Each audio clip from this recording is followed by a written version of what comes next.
സുജലാ സുഫലാ മലയജ ശീതളാ സസ്യശ്യാമളാ മാതരം വന്ദേ മാതരം വന്ദേ മാതരം ശുഭ്രജ്യോത്സ്ന പുളകിതയാമിനി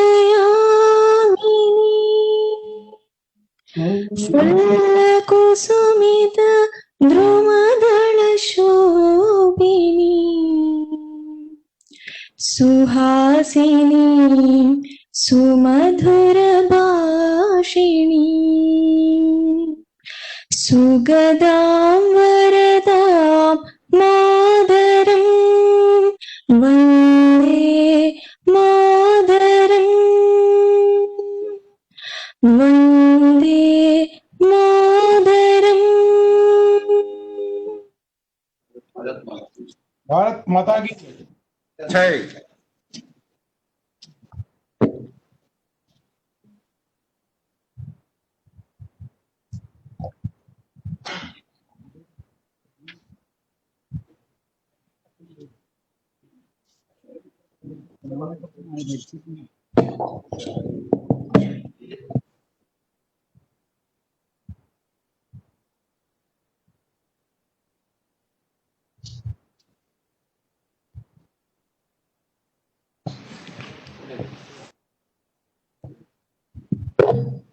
സ്വാഗതം.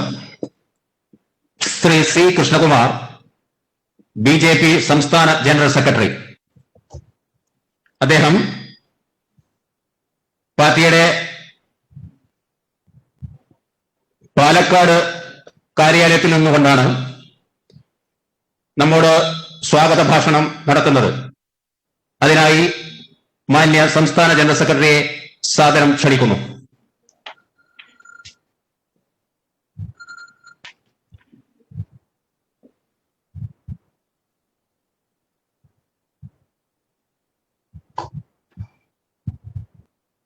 ഹലോ,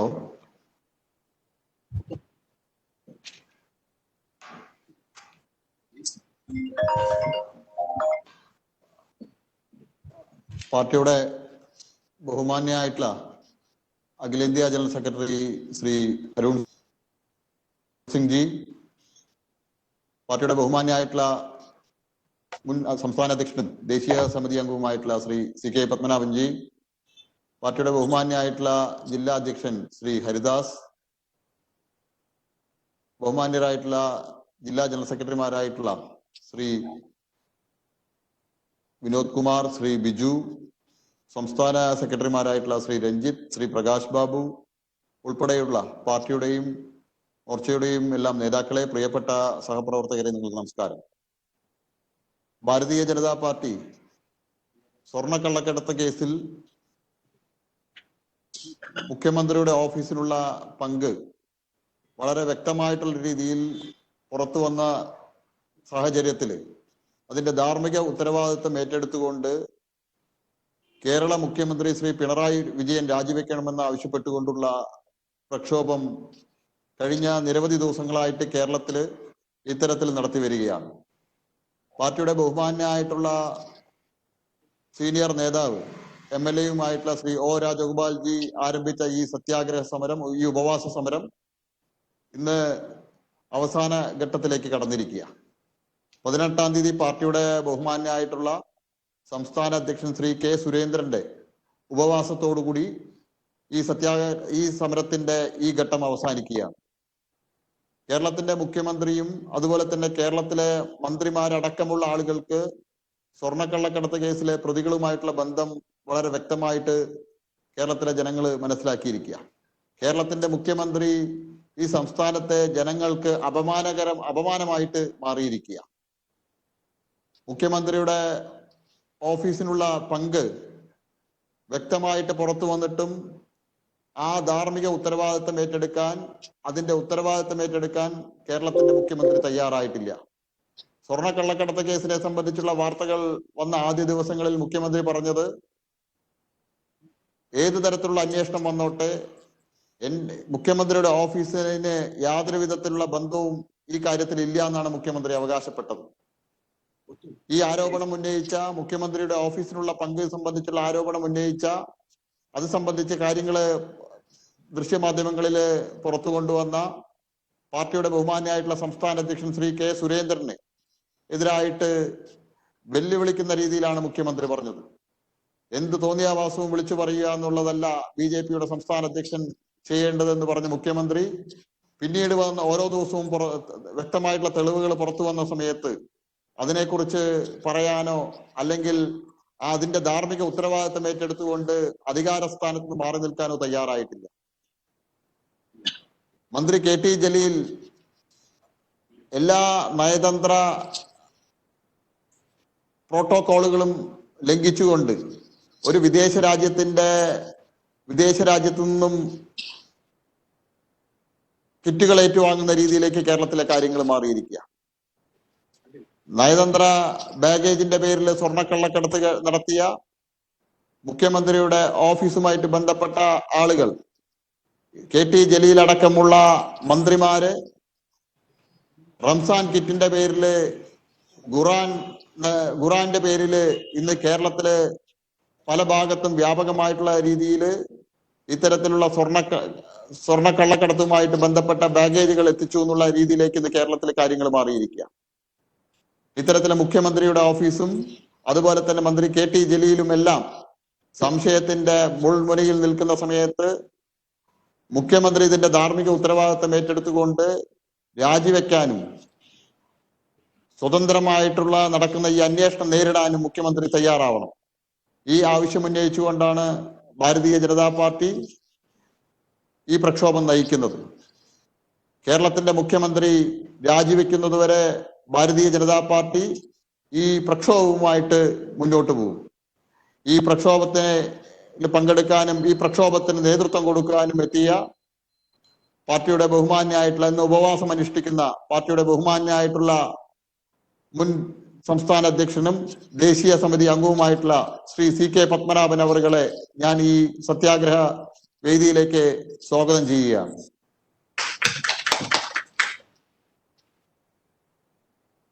ഈ സത്യാഗ്രഹ സമരം ഉദ്ഘാടനം ചെയ്യുന്നത് പാർട്ടിയുടെ ബഹുമാന്യായിട്ടുള്ള അഖിലേന്ത്യാ ജനറൽ സെക്രട്ടറി ശ്രീ അരുൺ സിംഗ് ജിയാണ്.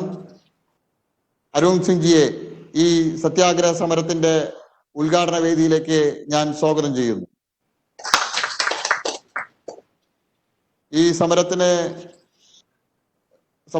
സത്യാഗ്രഹ വേദിയിൽ പാർട്ടിയുടെ ബഹുമാന്യരായിട്ടുള്ള സംസ്ഥാന സെക്രട്ടറിമാരായിട്ടുള്ള ശ്രീ രഞ്ജിത്ത്, ശ്രീ പ്രകാശ് ബാബു എന്നിവരുണ്ട്. അവരെ ഈ വേദിയിലേക്ക്, സത്യാഗ്രഹ വേദിയിലേക്ക് ഞാൻ സ്വാഗതം ചെയ്യുകയാണ്. പാർട്ടിയുടെ ബഹുമാന്യരായിട്ടുള്ള ജില്ലാ ജനറൽ സെക്രട്ടറിമാരായിട്ടുള്ള ശ്രീ വിനോദ് കുമാർ, ശ്രീ ബിജു എന്നിവരെയും ഞാൻ ഈ സത്യാഗ്രഹ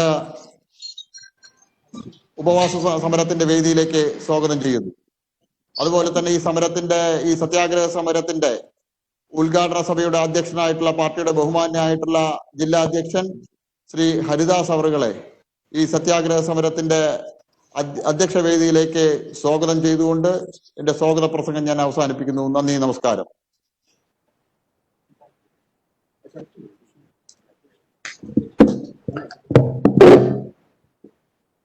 ഈ സത്യാഗ്രഹ സമരത്തിന്റെ അധ്യക്ഷൻ പാർട്ടിയുടെ മുൻ സംസ്ഥാന അധ്യക്ഷൻ ദേശീയ നിർവാഹക സമിതി അംഗം കൂടിയായിട്ടുള്ള കണ്ണൂർക്കാരുടെ പ്രിയപ്പെട്ട ശ്രീ PK കൃഷ്ണദാസ് ജി അവറുകളാണ്.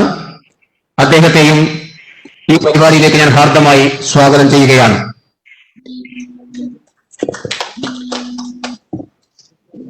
അടുത്തതായി വേദിയിൽ ഉപവിഷ്ടരായ നേതാക്കള് ഹാരാർപ്പണം ചെയ്യുകയാണ്. ഉപവാസ സമരം നയിക്കുന്ന ശ്രീ CK പത്മനാഭനെ പാർട്ടിയുടെ മുൻ കണ്ണൂർ ജില്ലാ അധ്യക്ഷനും ദേശീയ സമിതി അംഗവുമായിട്ടുള്ള ശ്രീ A ദാമോദരൻ ഹാരാർപ്പണം ചെയ്യുന്നു.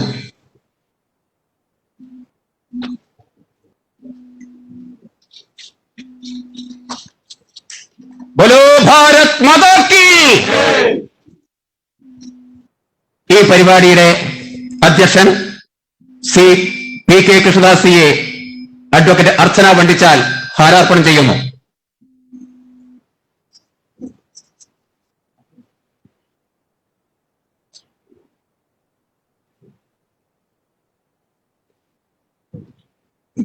ബി ജെ പിയുടെ സംസ്ഥാന ഉപാധ്യക്ഷൻ ശ്രീമാൻ എ പി അബ്ദുൾകുട്ടി അവരുകളെ പാർട്ടിയുടെ സംസ്ഥാന സമിതി അംഗം ഭാഗ്യശീലൻ ചാലാട് അവർ ഹാരാർപ്പണം ചെയ്യുന്നു.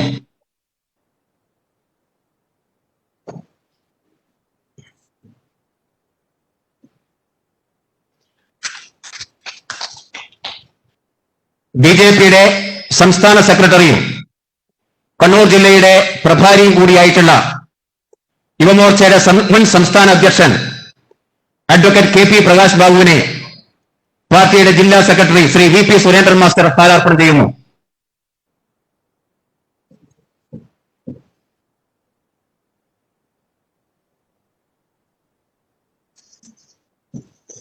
ബി ജെ പിയുടെ കണ്ണൂർ ജില്ലാ അധ്യക്ഷൻ ശ്രീമാൻ എൻ ഹരിദാസ് ജിയെ പാർട്ടിയുടെ കണ്ണൂർ ജില്ലാ സെക്രട്ടറി ശ്രീമാൻ കുഞ്ഞിക്കണ്ണൻ മാസ്റ്റർ ഹാരാർപ്പണം ചെയ്യുന്നു.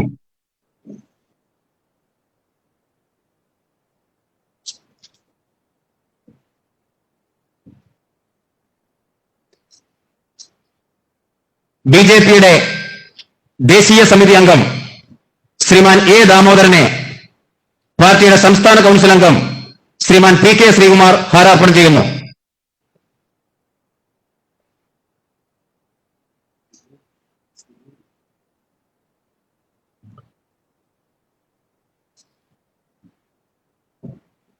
ബി ജെ പിയുടെ മുൻ ജില്ലാ അധ്യക്ഷൻ ശ്രീമാൻ പി സത്യപ്രകാശൻ മാസ്റ്ററെ കർഷക മോർച്ചയുടെ കണ്ണൂർ ജില്ലാ general secretary C V Sudheer Babu അവർ ഹാരാർപ്പണം ചെയ്യുന്നു.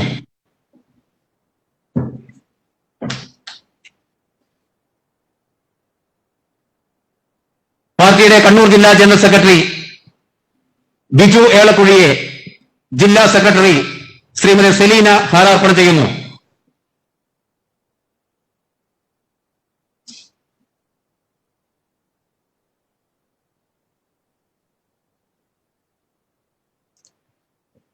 ബി ജെ പിയുടെ കണ്ണൂർ ജില്ലാ ജനറൽ സെക്രട്ടറി ശ്രീമാൻ കെ കെ വിനോദ് കുമാറിനെ പാർട്ടിയുടെ സംസ്ഥാന കൌൺസിൽ അംഗം പി ആർ രാജൻ ഹാരാർപ്പണം ചെയ്യുന്നു.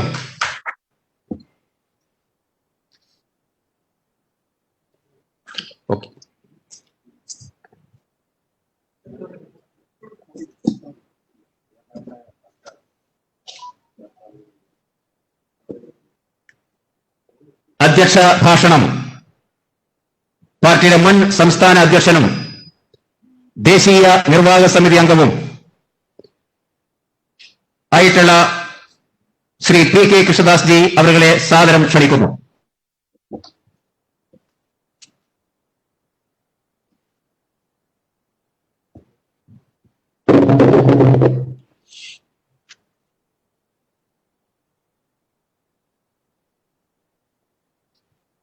ഇന്നത്തെ ഈ പരിപാടിയുടെ ഉദ്ഘാടകൻ പാർട്ടിയുടെ അഖിലേന്ത്യാ general secretary Shri Arun Singh G,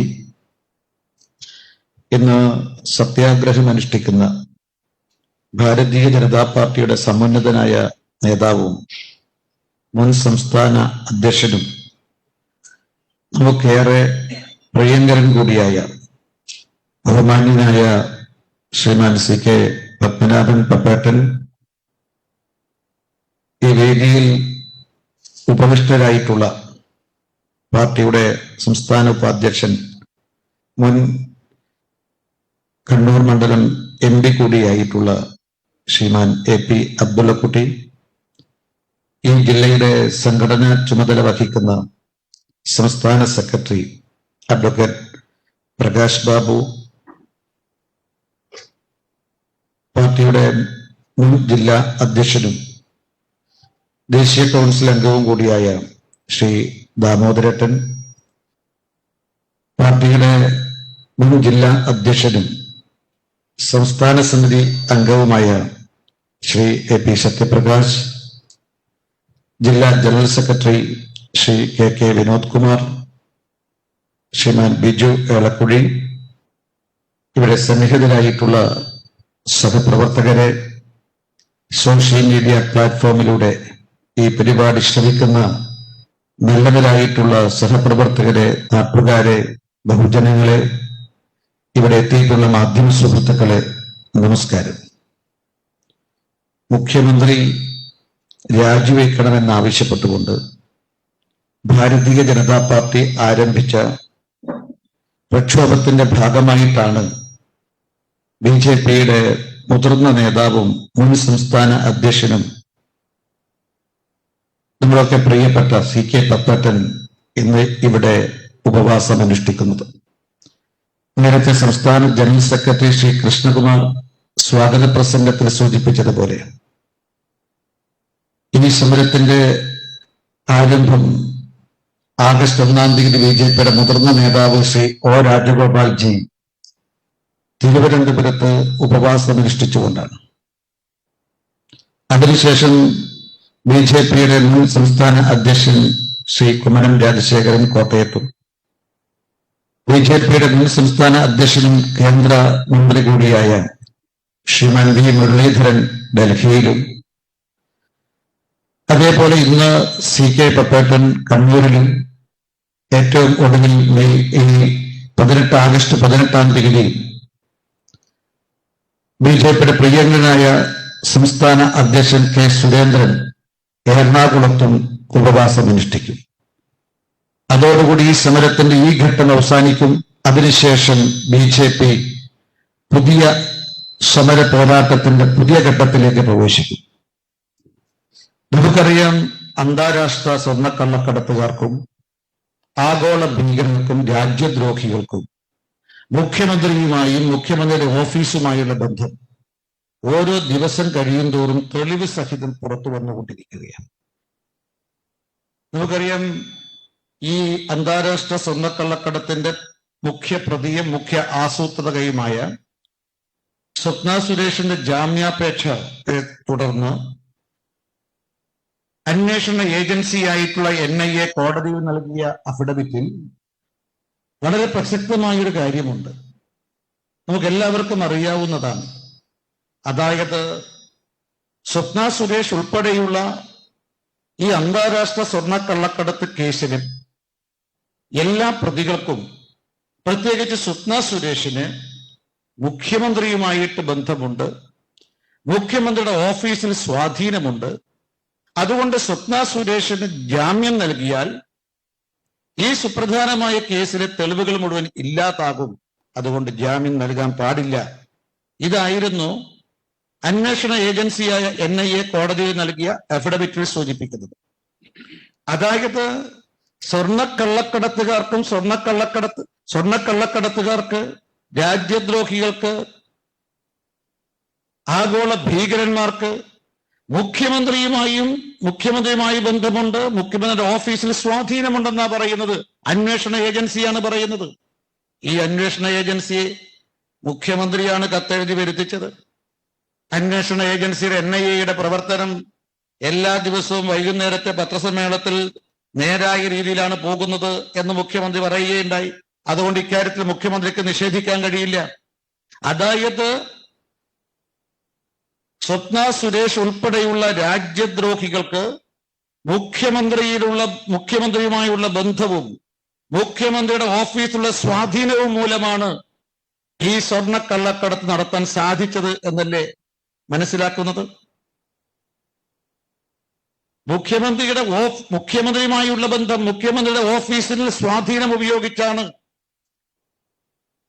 ഇത് ശതകോടിക്കണക്കിന് മൂല്യം വരുന്ന സ്വർണ്ണക്കള്ളക്കടത്ത് നടത്താൻ രാജ്യദ്രോഹികളായിട്ടുള്ള സ്വപ്ന സുരേഷിനും സരിത്തിനും സന്ദീപ് നായർക്കും റമീസിനും തുടങ്ങിയ പ്രതികൾക്ക് സാധിച്ചു എന്നുള്ളതല്ലേ ഈ NIAയുടെ റിപ്പോർട്ടിൽ നിന്ന് മനസ്സിലാക്കാൻ സാധിക്കുന്നത്? മുഖ്യമന്ത്രിയുമായുള്ള ബന്ധവും മുഖ്യമന്ത്രിയുടെ ഓഫീസുമായുള്ള സ്വാധീനവും ഉപയോഗിച്ച് ഇത്രയും വലിയ സ്വർണ്ണക്കള്ളക്കടത്തും രാജ്യദ്രോഹ പ്രവർത്തനം നടന്നത്, പ്രിയമുള്ളവരെ, ഇന്ത്യ രാജ്യത്ത് കേരളത്തിൽ മാത്രമാണ്. CPM നേതാക്കൾക്ക് അഭിമാനിക്കാം, ഇക്കാര്യത്തിൽ കേരളം 1-ാം സ്ഥാനത്ത്. മാത്രമല്ല കോടതിയിൽ മറ്റൊരു കാര്യവും കൂടി NIA സൂചിപ്പിച്ചു. മുഖ്യമന്ത്രിയുടെ പ്രതിപുരുഷനായിട്ടുള്ള പ്രിൻസിപ്പൽ സെക്രട്ടറി സ്വപ്ന സുരേഷ് ഉൾപ്പെടെയുള്ള സ്വർണ്ണക്കള്ളക്കടത്ത് കേസിലെ പ്രതികളുടെ മാർഗദർശിയാണെന്നാണ്. മുഖ്യമന്ത്രിയുടെ പ്രതിപുരുഷൻ, പ്രിൻസിപ്പൽ സെക്രട്ടറി, ഇവിടെ രാജ്യദ്രോഹികൾക്ക്, സ്വർണ്ണക്കള്ളക്കടത്തുകാർക്ക്, ആഗോള ഭീകരന്മാർക്ക് മാർഗദർശിയാവുകയാണ്. ഈ സ്വർണ്ണക്കള്ളക്കടത്തുകാർക്കും രാജ്യദ്രോഹികൾക്കും ആഗോള ഭീകരർക്കും മുഖ്യമന്ത്രിയുടെ പ്രിൻസിപ്പൽ സെക്രട്ടറി മാർഗദർശിയാണെങ്കിൽ മുഖ്യമന്ത്രി രക്ഷാധികാരിയാണെന്ന കാര്യത്തിൽ യാതൊരു സംശയമില്ല. അപ്പൊ ഈ കള്ളക്കടത്തും രാജ്യദ്രോഹ പ്രവർത്തനവും ആഗോള ഭീകരതയും ഒക്കെ നടത്തിയത് മുഖ്യമന്ത്രിയുടെ രക്ഷാകർത്തൃത്വത്തിലാണ് എന്നുള്ളതിന് ഇനി തെളിവ് ആവശ്യമില്ല. അതുകൊണ്ടാണ് ഇദ്ദേഹം രാജിവെച്ചൊഴിയണം, അദ്ദേഹത്തിന് ആ കസേരയിലിരിക്കാൻ ധാർമ്മികമായിട്ടുള്ള അവകാശം നഷ്ടപ്പെട്ടു എന്ന് ഭാരതീയ ജനതാ പാർട്ടി പറയുന്നത്. ഇപ്പൊ മുഖ്യമന്ത്രിയുടെ ഓഫീസുമായിട്ടുള്ള മുഖ്യമന്ത്രിയുമായുള്ള ബന്ധം പുറത്തു വന്നു. ഞങ്ങൾ ചോദിക്കുന്നു, ചില കാര്യത്തിൽ മുഖ്യമന്ത്രി ഉത്തരം പറയണം. അതായത് മുഖ്യമന്ത്രിയുടെ ഓഫീസിൽ സ്വപ്ന സുരേഷ് സന്ദർശനം നടത്തിയിട്ടുണ്ടോ? ഉണ്ടെങ്കിൽ എത്ര തവണ സന്ദർശനം നടത്തിയിട്ടുണ്ട്? ഒരു കാര്യവും കൂടി ഞങ്ങൾ അങ്ങോട്ട് മുഖ്യമന്ത്രിയോട് ചോദിക്കുകയാണ്. ഈ LDF സർക്കാരിന്റെ 4ാം വാർഷിക ദിനത്തിൽ ഈ സ്വർണ്ണക്കള്ളക്കടത്ത് കേസിലെ പ്രമുഖ ആസൂത്രക സ്വപ്ന സുരേഷ് മുഖ്യമന്ത്രിയുടെ ഓഫീസ് സന്ദർശിച്ചിട്ടുണ്ടോ? മുഖ്യമന്ത്രിയെ കണ്ടിട്ടുണ്ടോ? വ്യക്തമാക്കണം. ഇനി മാത്രമല്ല, മുഖ്യമന്ത്രിയുടെ ഓഫീസ് മാത്രമല്ല, മുഖ്യമന്ത്രിയുടെ വസതിയുമായിട്ട് ഈ സ്വർണ്ണക്കള്ളക്കടത്തുകാർക്ക് ബന്ധമുണ്ടോ? സ്വപ്ന സുരേഷ് അദ്ദേഹത്തിന്റെ വസതി സന്ദർശിച്ചിട്ടുണ്ടോ? വ്യക്തമാക്കണം. എത്ര തവണ സന്ദർശനം നടത്തിയിട്ടുണ്ട്? അതും വെളിപ്പെടുത്തണം. എനിക്ക് മുഖ്യമന്ത്രിയുടെ ഔദ്യോഗിക വസതിയായിട്ടുള്ള ക്ലിഫ് ഹൗസിൽ മംഗളകരമായ ഏതെങ്കിലും ചടങ്ങിന്റെ തൊട്ട് തലേ ദിവസം സ്വപ്ന സുരേഷ് സന്ദർശനം നടത്തിയിട്ടുണ്ടോ എന്ന കാര്യവും മുഖ്യമന്ത്രി വെളിപ്പെടുത്താൻ തയ്യാറാകണമെന്ന് ഭാരതീയ ജനതാ പാർട്ടി ആവശ്യപ്പെടുകയാണ്. അതുകൊണ്ട് ഇനി മുഖ്യമന്ത്രിയെ സംബന്ധിച്ച് ഇനിയൊന്നും അദ്ദേഹത്തിന് മറച്ചുവെക്കാനില്ല എന്നുള്ളതാണ് സൂചിപ്പിക്കാനുള്ളത്. ഈ സാഹചര്യത്തിൽ നമ്മുടെ സ്വാതന്ത്ര്യദിനം ആഗസ്റ്റ് 15-ാം തീയതി അടുത്തിരിക്കുകയാണ്. മുഖ്യമന്ത്രിക്ക് എതിരായിട്ട് മാത്രമല്ല, മറ്റൊരു വകുപ്പ് മന്ത്രി KT ജലീലിനെതിരായിട്ട് ആരോപണം ഉയർന്നിരിക്കുന്നു. 210 പാഴ്സലുകളാണ് ദുബായിൽ നിന്നും UAE-യിൽ നിന്നും ഇങ്ങോട്ട് വന്നത്. അത് KT ജലീലിന്റെ വകുപ്പിന് കീഴിലെ CAPTന്റെ ഓഫീസിലേക്ക് വന്നു. പിറ്റേ ദിവസം അത് മറ്റൊരു വാഹനത്തിലേക്ക് മലപ്പുറം ജില്ലയിലേക്ക് പോയി എന്ന് പറയുന്നു. ജലീൽ സമ്മതിച്ചു. ജലീൽ പറയുന്നത് ഖുറാനാണ് വന്നത്. കേരളത്തിൽ ഖുറാൻ പുറത്തുനിന്ന് വരേണ്ട ആവശ്യമില്ല. ഇവിടെ ഒരുപാട് പ്രസാധകരുണ്ട്, ഒരുപാട് പ്രസിദ്ധീകരണമുണ്ട്. മാത്രമല്ല, ഇപ്പൊ പുറത്തു വന്നിരിക്കുന്നത് ഇത്രയും തൂക്കമുള്ള ഖുറാനാണെങ്കിൽ വലിയ തൂക്കമുണ്ട്, ഭാരം ഉണ്ടാവും. അത്രയും ഭാരമുള്ള പാഴ്സൽ ഇവിടെ വിമാനത്താവളത്തിൽ എത്തിയിട്ടില്ല എന്നാണ് ആരോപണം. പിന്നെ എന്താണ് 210 പാഴ്സൽ ഉണ്ടായിരുന്നത്? തിരുവനന്തപുരത്ത് നിന്നും മലപ്പുറത്തേക്ക് എവിടെയൊക്കെയാണ് ഈ പാർസൽ ഇറക്കിയിരിക്കുന്നത്? ഇതെല്ലാം വെളിച്ചത്ത് വരേണ്ടതല്ലേ? ഇപ്പൊ മുഖ്യമന്ത്രിക്ക് മാത്രമല്ല, മുഖ്യമന്ത്രി കീഴിലുള്ള മറ്റു മന്ത്രിമാർക്കും ഈ സ്വർണ്ണക്കള്ളക്കടത്തിൽ പങ്കുണ്ടോ എന്ന സംശയം ഉയർന്നു വന്നിരിക്കുകയാണ്. ഈ സാഹചര്യത്തിൽ സ്വാതന്ത്ര്യദിനമായ ആഗസ്റ്റ് 15-ന് ഇന്ത്യയുടെ ദേശീയ പതാക ഉയർത്താൻ മുഖ്യമന്ത്രിക്കും ഇത്തരം മന്ത്രിമാർക്കും അർഹതയുണ്ടോ എന്ന കാര്യത്തിൽ പരിശോധന നടത്തേണ്ടതാണ്. ഇതിൽ നിന്നും മുഖ്യമന്ത്രിയും ആരോപണ വിധേയനായ KT ജലീലും ഈ ചടങ്ങിൽ നിന്ന് മാറി നിൽക്കുന്നതാണ് നല്ലത് എന്ന് ഈ അവസരത്തിൽ പറയാൻ ആഗ്രഹിക്കുന്നു. ഞാനൊരു കാര്യം കൂടി പറഞ്ഞുകൊണ്ട് നിർത്താം. ഈ സ്വർണ്ണക്കള്ളക്കടത്ത്, അതുവഴി കിട്ടുന്ന പണം രാജ്യദ്രോഹ പ്രവർത്തനത്തിന് വേണ്ടിയാണ് ഉപയോഗിക്കുന്നത്. ആഗോള ഭീകരന്മാരുടെ കൈകളിലേക്കാണ് ഈ പണം പോകുന്നത്. അതിലാർക്കും സംശയമില്ല. കോടതിയിൽ തന്നെ NIA ഇക്കാര്യം വ്യക്തമാക്കിയിട്ടുണ്ട്. ഒന്നുകൂടി പറയാൻ ആഗ്രഹിക്കുന്നു. ഈ സ്വർണ്ണക്കള്ളക്കടത്തിലെ പണം കേരളത്തിലെ, പ്രത്യേകിച്ച് കണ്ണൂർ ജില്ലയിലെ രാഷ്ട്രീയ സംഘർഷത്തിനും അതുവഴി എതിരാളികളെ ഉന്മൂലനം ചെയ്യുന്നതിനും ഈ പണം ഉപയോഗിച്ചിട്ടുണ്ടോ എന്ന് ഞങ്ങൾ സംശയിക്കുക. കാരണം സ്വർണ്ണക്കള്ളക്കടത്ത് ഈ കണ്ണൂർ ജില്ലയിലെ രാഷ്ട്രീയ സംഘർഷത്തിലും രാഷ്ട്രീയ പ്രതിയോഗികളെ ഉന്മൂലനം ചെയ്യാനും മാർക്സിസ്റ്റ് പാർട്ടി ഉപയോഗിച്ചിട്ടുണ്ട് എന്നുള്ളതാണ് ഞങ്ങളുടെ ആരോപണം. കാരണം ഇവിടെ സ്വർണ്ണക്കള്ളക്കടത്തിൽ TP ചന്ദ്രശേഖരൻ കേസിലെ പ്രതികള് സ്വർണ്ണക്കള്ളക്കടത്തിലും പ്രതികളാണ്.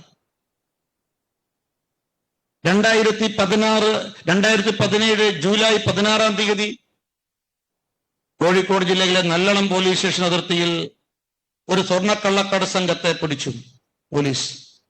ഏതാണ്ട് 3 കിലോ അധികം വരുന്ന സ്വർണമാണ് കൊണ്ടുവന്നത്. അത് യഥാർത്ഥത്തിൽ കൊണ്ടുപോകുന്ന ആളുടെ സ്വർണം തട്ടിപ്പറിച്ചു എന്നൊക്കെ ആരോപണം. ഏതായാലും സ്വർണ്ണക്കള്ളക്കടത്താണ്. അതിൽ പ്രധാന പ്രതിയെ പോലീസ് അറസ്റ്റ് ചെയ്തു. വിയ്യൂർ സെൻട്രൽ ജയിലിൽ മോഷണക്കേസിൽ പ്രതിയായിട്ടുള്ള ആളാണ് അതിൽ അറസ്റ്റ് ചെയ്യപ്പെട്ടത്. പക്ഷേ ആ പ്രതിയുമായി, സ്വർണ്ണക്കള്ളക്കടത്ത് കേസിലെ പ്രതിയുമായിട്ട് TP ചന്ദ്രശേഖരൻ കേസിലെ പ്രതി വിയ്യൂർ ജയിലിൽ നിന്ന് 244 തവണ ഫോൺ ചെയ്തതായിട്ട് രേഖയുണ്ട്. പോലീസ് കോടതിയുടെ അനുമതിയോടുകൂടി വിയ്യൂർ ജയിലിൽ പോയി അന്വേഷണം നടത്തി. പക്ഷേ പിറ്റേ ദിവസം തിരുവനന്തപുരത്ത് നിന്ന് ഫോൺ വന്നതിന് ശേഷം അന്വേഷണം മുന്നോട്ട് പോയില്ല. പോലീസ് കേസ് അന്വേഷണം അട്ടിമറിച്ചു. ആരാണ് തിരുവനന്തപുരത്ത് നിന്ന് വിളിച്ചത്? സ്വപ്ന സുരേഷിനും അതുപോലെ ഇപ്പോഴത്തെ തിരുവനന്തപുരം കള്ളക്കടത്ത് കേസിലെ പ്രതികൾക്ക് ഒത്താശ ചെയ്തു കൊടുത്ത മുഖ്യമന്ത്രിയുടെ പ്രിൻസിപ്പൽ സെക്രട്ടറി തന്നെയാണോ അതിലും വിളിച്ചത് എന്ന സംശയം ശക്തിപ്പെട്ടിട്ടുണ്ട്. ഇതും അന്വേഷിക്കേണ്ടതല്ലേ? പക്ഷെ ഈ കേസ് അന്വേഷണം പോലീസ് അട്ടിമറിക്കണമെങ്കിൽ മാർക്സിസ്റ്റ് നേതൃത്വത്തിന്റെ സഹായവും സഹകരണവും ഉണ്ടാവണ്ടേ? ഇത് മാത്രമല്ല, ഇതിനെ തുടർന്ന് നിരവധി തവണ സ്വർണ്ണക്കള്ളക്കടത്ത് TP ചന്ദ്രശേഖരൻ കേസിലെ പ്രതികൾ നടത്തിയിട്ടുണ്ട് എന്നുള്ള വിവരമാണ് പോലീസിന്റെ കയ്യിലുള്ളത്. മാർക്സിസ്റ്റ് പാർട്ടിയുടെ ഒരു വിഭാഗം നേതൃത്വം, സംസ്ഥാന ജില്ലാ നേതൃത്വം ഒരു വിഭാഗം, CPM-ന്റെ ഒരു വിഭാഗം സംസ്ഥാന ജില്ലാ നേതൃത്വം ഇക്കാര്യം അറിയും. ഇതിനെക്കുറിച്ചും അന്വേഷണം നടക്കേണ്ടതാണ്. പ്രിയമുള്ളവരെ, ഞാൻ സൂചിപ്പിക്കുന്ന വലിയൊരു ദുരൂഹമായിട്ടുള്ള സംഭവങ്ങളാണ് ഈ ഭരണത്തിന് കീഴിൽ കേരളത്തിൽ നടന്നിട്ടുള്ളത്. ഒരു നിമിഷം പോലും മുഖ്യമന്ത്രിക്ക് തലസ്ഥാനത്ത് തുടരാനുള്ള ധാർമ്മികമായിട്ടുള്ള അവകാശമില്ല. ഞാൻ ദീർഘിപ്പിക്കുന്നില്ല. എല്ലാ അർത്ഥത്തിലും ഈ ഗവൺമെന്റിന്റെ 4.25 വർഷക്കാലത്തെ ഭരണം എല്ലാ അർത്ഥത്തിലും പരാജയമാണ്. ഇപ്പൊ മുഖ്യമന്ത്രി പറയുന്നത് ഉപ്പ് തിന്നുന്നവൻ വെള്ളം കുടിക്കുന്നു. ഇപ്പം ഓരോ ദിവസം കഴിയുന്തോറും ഈ വൈകുന്നേരത്തെ പത്രസമ്മേളനത്തിൽ നമ്മൾ പഴയ കാലത്ത് പ്രൈമറി ക്ലാസ്സുകളിൽ കൈയക്ഷരം നന്നാക്കാൻ വേണ്ടി കോപ്പി എഴുതാൻ ഉപയോഗിക്കുന്ന ആപ്തവാക്യങ്ങളിൽ ഉപ്പ് തിന്നുന്നവർ വെള്ളം കുടിക്കും, അത്തം പത്തോണം, അല്ലേ? അങ്ങനെ കുറെ ആപ്തവാക്യങ്ങൾ ഇങ്ങനെ മുഖ്യമന്ത്രി തള്ളിക്കൊണ്ടിരിക്കുക. അതെ, മുഖ്യമന്ത്രി ഇപ്പം വെള്ളം കുടിക്കുന്നുണ്ടെങ്കിൽ അദ്ദേഹം തിന്ന ഉപ്പിന്റെ ഫലമായിട്ടാണെന്ന കാര്യത്തിൽ യാതൊരു സംശയമില്ല. ഉപ്പിന്റെ അളവ് കൂടുതലായത് കൊണ്ടാണ് വെള്ളം കൂടുതൽ കുടിക്കുന്നത്. കുടിച്ചുകൊണ്ടേയിരിക്കും അദ്ദേഹം, ഒരു സംശയമില്ല. ഇപ്പൊ എന്തൊക്കെയാ ഇപ്പൊ നമ്മുടെ അകാലകരം പ്രാപിക്കുകയാണ് ഓരോ PSC റാങ്ക് ലിസ്റ്റ്. തൊഴിലിന് വേണ്ടി വേഴാമ്പലിനെ പോലെ കാത്തിരിക്കുന്ന ലക്ഷക്കണക്കിന് യുവാക്കളെയാണ് ഈ ഗവൺമെന്റ് നിരാശരാക്കി മാറ്റിയത്, ഹതാശരാക്കി മാറ്റിയത്. ഓരോ PSC റാങ്ക് ലിസ്റ്റും അകാലകരം പ്രാപിക്കുമ്പം പിൻവാതിൽ നിയമനം അരങ്ങ് തകർക്കുകയാണ്. ഓരോ PSC റാങ്ക് ലിസ്റ്റ് നിലനിൽക്കുന്ന സമയത്ത് അതേ വകുപ്പിൽ താൽക്കാലിക നിയമനത്തെ സ്ഥിരപ്പെടുത്തുകയും ചെയ്യുന്ന ഗവൺമെന്റ്. ഇതിനെക്കുറിച്ച് എന്താ പറയാനുള്ളത്? മാത്രമല്ല, ഈ 4.25 കൊല്ലക്കാലം കൺസൾട്ടൻസി കമ്പനികളുടെ, വിദേശ കൺസൾട്ടൻസി കമ്പനികൾക്ക് പൂക്കാലമാണ്. സാമ്രാജ്യത്വ ശക്തിയുടെ ഭാഗമായിട്ടുള്ള വിദേശ കൺസൾട്ടൻസി കമ്പനികൾ കേരളത്തിൽ സർക്കാരിന്റെ അകത്തളങ്ങളിൽ വിലസി നടക്കുക. എല്ലാം അവരുടെ കൈകളിലാണ്. ഇവിടുത്തെ ഒരു ഭൂമി സർവേ നടത്താൻ വേണ്ടി പോലും കൺസൾട്ടൻസി കമ്പനി, അമേരിക്കൻ കൺസൾട്ടൻസി കമ്പനികളെയാണ് പിണറായി വിജയനും മാർക്സിസ്റ്റ് പാർട്ടിയും LDF സർക്കാരും ഏൽപ്പിക്കുന്നത്. കാരണം ഇവിടെ നല്ലവരില്ല, പെട്ടെന്ന് ജോലി ചെയ്യുന്നവരില്ല, ആത്മാർത്ഥതയുള്ളവരില്ല എന്നാണ് മാർക്സിസ്റ്റ് പാർട്ടിയുടെ ഗവൺമെന്റിന്റെ ഭാഷ്യം. അതുകൊണ്ടാണ് ഞങ്ങൾ വിദേശ കൺസൾട്ടൻസി കമ്പനികളെ, സാമ്രാജ്യത്വ ശക്തികളുമായി ബന്ധമുള്ള വിദേശ കൺസൾട്ടൻസി കമ്പനികളെ നിയമിക്കുന്നത് എന്നാണ് മുഖ്യമന്ത്രി ഇത് ന്യായീകരണം പറയുന്നത്. ശരിയാ? കാരണം ശരിയാ, ഇവരെ കേരളത്തിലെ ഈ വിദ്യാസമ്പന്നരായ ആളുകളിലൊന്നും ഈ സർക്കാരിന് വിശ്വാസം പോരാ. എനിക്ക് തോന്നുന്നു ഇനി മാർക്സിസ്റ്റ് പാർട്ടിയെ സംബന്ധിച്ച് അതിന്റെ അണികൾ ഇപ്പൊ നിരാശരാണ്. മാർക്സിസ്റ്റ് പാർട്ടി അണികൾ, വലിയ വിഭാഗം അണികൾ നിരാശരാണ്. അവർക്ക് ഈ ഗവൺമെന്റിന്റെ വഴിപിഴച്ച പോക്കിൽ അതിശക്തമായ അമർഷവും പ്രതിഷേധമുണ്ട്. ഒരുപക്ഷെ ഇന്നല്ലെങ്കിൽ നാളെ മാർക്സിസ്റ്റ് പാർട്ടിയുടെ സംഘടനാ പ്രവർത്തനത്തിന് ചില സമയം കൺസൾട്ടൻസി കമ്പനികളെ ഏൽപ്പിക്കേണ്ട സാഹചര്യം ഈ സംസ്ഥാനത്തുണ്ടാകുമെന്ന കാര്യത്തിൽ യാതൊരു സംശയവുമില്ല. ആ തരത്തിൽ മാർക്സിസ്റ്റ് പാർട്ടി അധപ്പതിച്ചിരിക്കുകയാണ്. ഞാൻ ദീർഘിപ്പിക്കുന്നില്ല പ്രിയമുള്ളവരെ. അതുകൊണ്ട് ഇതിൽ ഈ വിഷയവുമായി ബന്ധപ്പെട്ട് ഭാരതീയ ജനതാ പാർട്ടി ഇത് കേവലം ഒരു രാഷ്ട്രീയ വിഷയം മാത്രമല്ല, കേവലം അഴിമതിയുമായി ബന്ധപ്പെട്ട വിഷയം മാത്രമല്ല, നമ്മുടെ മാതൃഭൂമിയായ ഈ ഭാരതത്തിന്റെ ആഭ്യന്തര സുരക്ഷിതത്വം സംരക്ഷിക്കാനുള്ള പോരാട്ടമാണ്. പിണറായി സർക്കാരിനെതിരായുള്ള പോരാട്ടം എന്നുള്ളത് രാജ്യദ്രോഹികൾക്കെതിരായിട്ടുള്ള, രാജ്യദ്രോഹ ശക്തികൾക്കെതിരായിട്ടുള്ള പോരാട്ടമാണ്. അതാണ് ഭാരതീയ ജനതാ പാർട്ടി ഈ പ്രശ്നത്തെ ഗൗരവപൂർവ്വം കാണുന്നത്. ഈ സമരത്തിൽ ഈ നാട്ടിലെ മുഴുവൻ ജനങ്ങളും കക്ഷി രാഷ്ട്രീയ ഭേദമന്യേ, ജാതിമത ഭേദമന്യേ മുഴുവൻ ആളുകളും ഭാരതീയ ജനതാ പാർട്ടിയുമായി സഹകരിക്കണം എന്ന് വിനയപൂർവ്വം ഞങ്ങൾ അഭ്യർത്ഥിക്കുകയാണ്. ഏതായാലും ഈ സമരവുമായിട്ട് BJP മുന്നോട്ട് പോകും. അതിന്റെ ഭാഗമായിട്ട് BJPയുടെ സമുന്നതനായ നേതാവ്, BJPയുടെ മുൻ സംസ്ഥാന അധ്യക്ഷൻ, നമുക്കൊക്കെ പ്രിയങ്കരനായ കണ്ണൂരിന്റെ പ്രിയപുത്രൻ ശ്രീമാൻ CK പത്മനാഭൻ ഇന്ന് ഉപവാസം അനുഷ്ഠിക്കുകയാണ്. ശ്രീമാൻ CK പപ്പേട്ടന് എല്ലാവിധ ആശംസകളും ഈ അവസരത്തിൽ ഞാൻ നേരുകയാണ്. ഈ സമരവുമായിട്ട് മുഴുവൻ രാജ്യസ്നേഹികളും സഹകരിക്കണമേ എന്ന് വിനയപൂർവ്വം അപേക്ഷിച്ചുകൊണ്ട് ഞാൻ എന്റെ അധ്യക്ഷ പ്രസംഗം അവസാനിപ്പിക്കുന്നു. നിങ്ങൾക്ക് നമസ്കാരം. Vande Mataram. Bharat Mata key.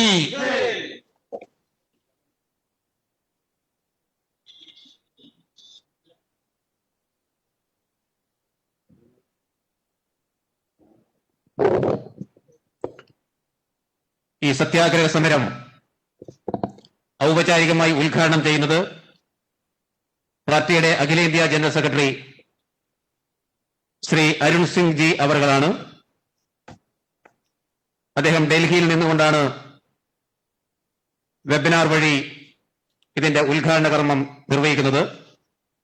I cordially invite Shri Arun Singh ji, BJP General Secretary, to inaugurate this function. आज के इस उपवास के कार्यक्रम में, जिस उपवास के कार्यक्रम में का नेतृत्व आज भारतीय जनता पार्टी के पूर्व अध्यक्ष CK पद्मनाभन जी कर रहे हैं, और मैं देख रहा हूं कि यहाँ से मंच पे on the dais I can see that the Kannur district president and Haridas ji, उसके साथ ही केरल के प्रभारी PK कृष्णदास जी, जिनको अभी हम सुन रहे थे, और वहां के पदाधिकारी सत्या प्रकाश जी, एडवोकेट प्रकाश बाबू जी,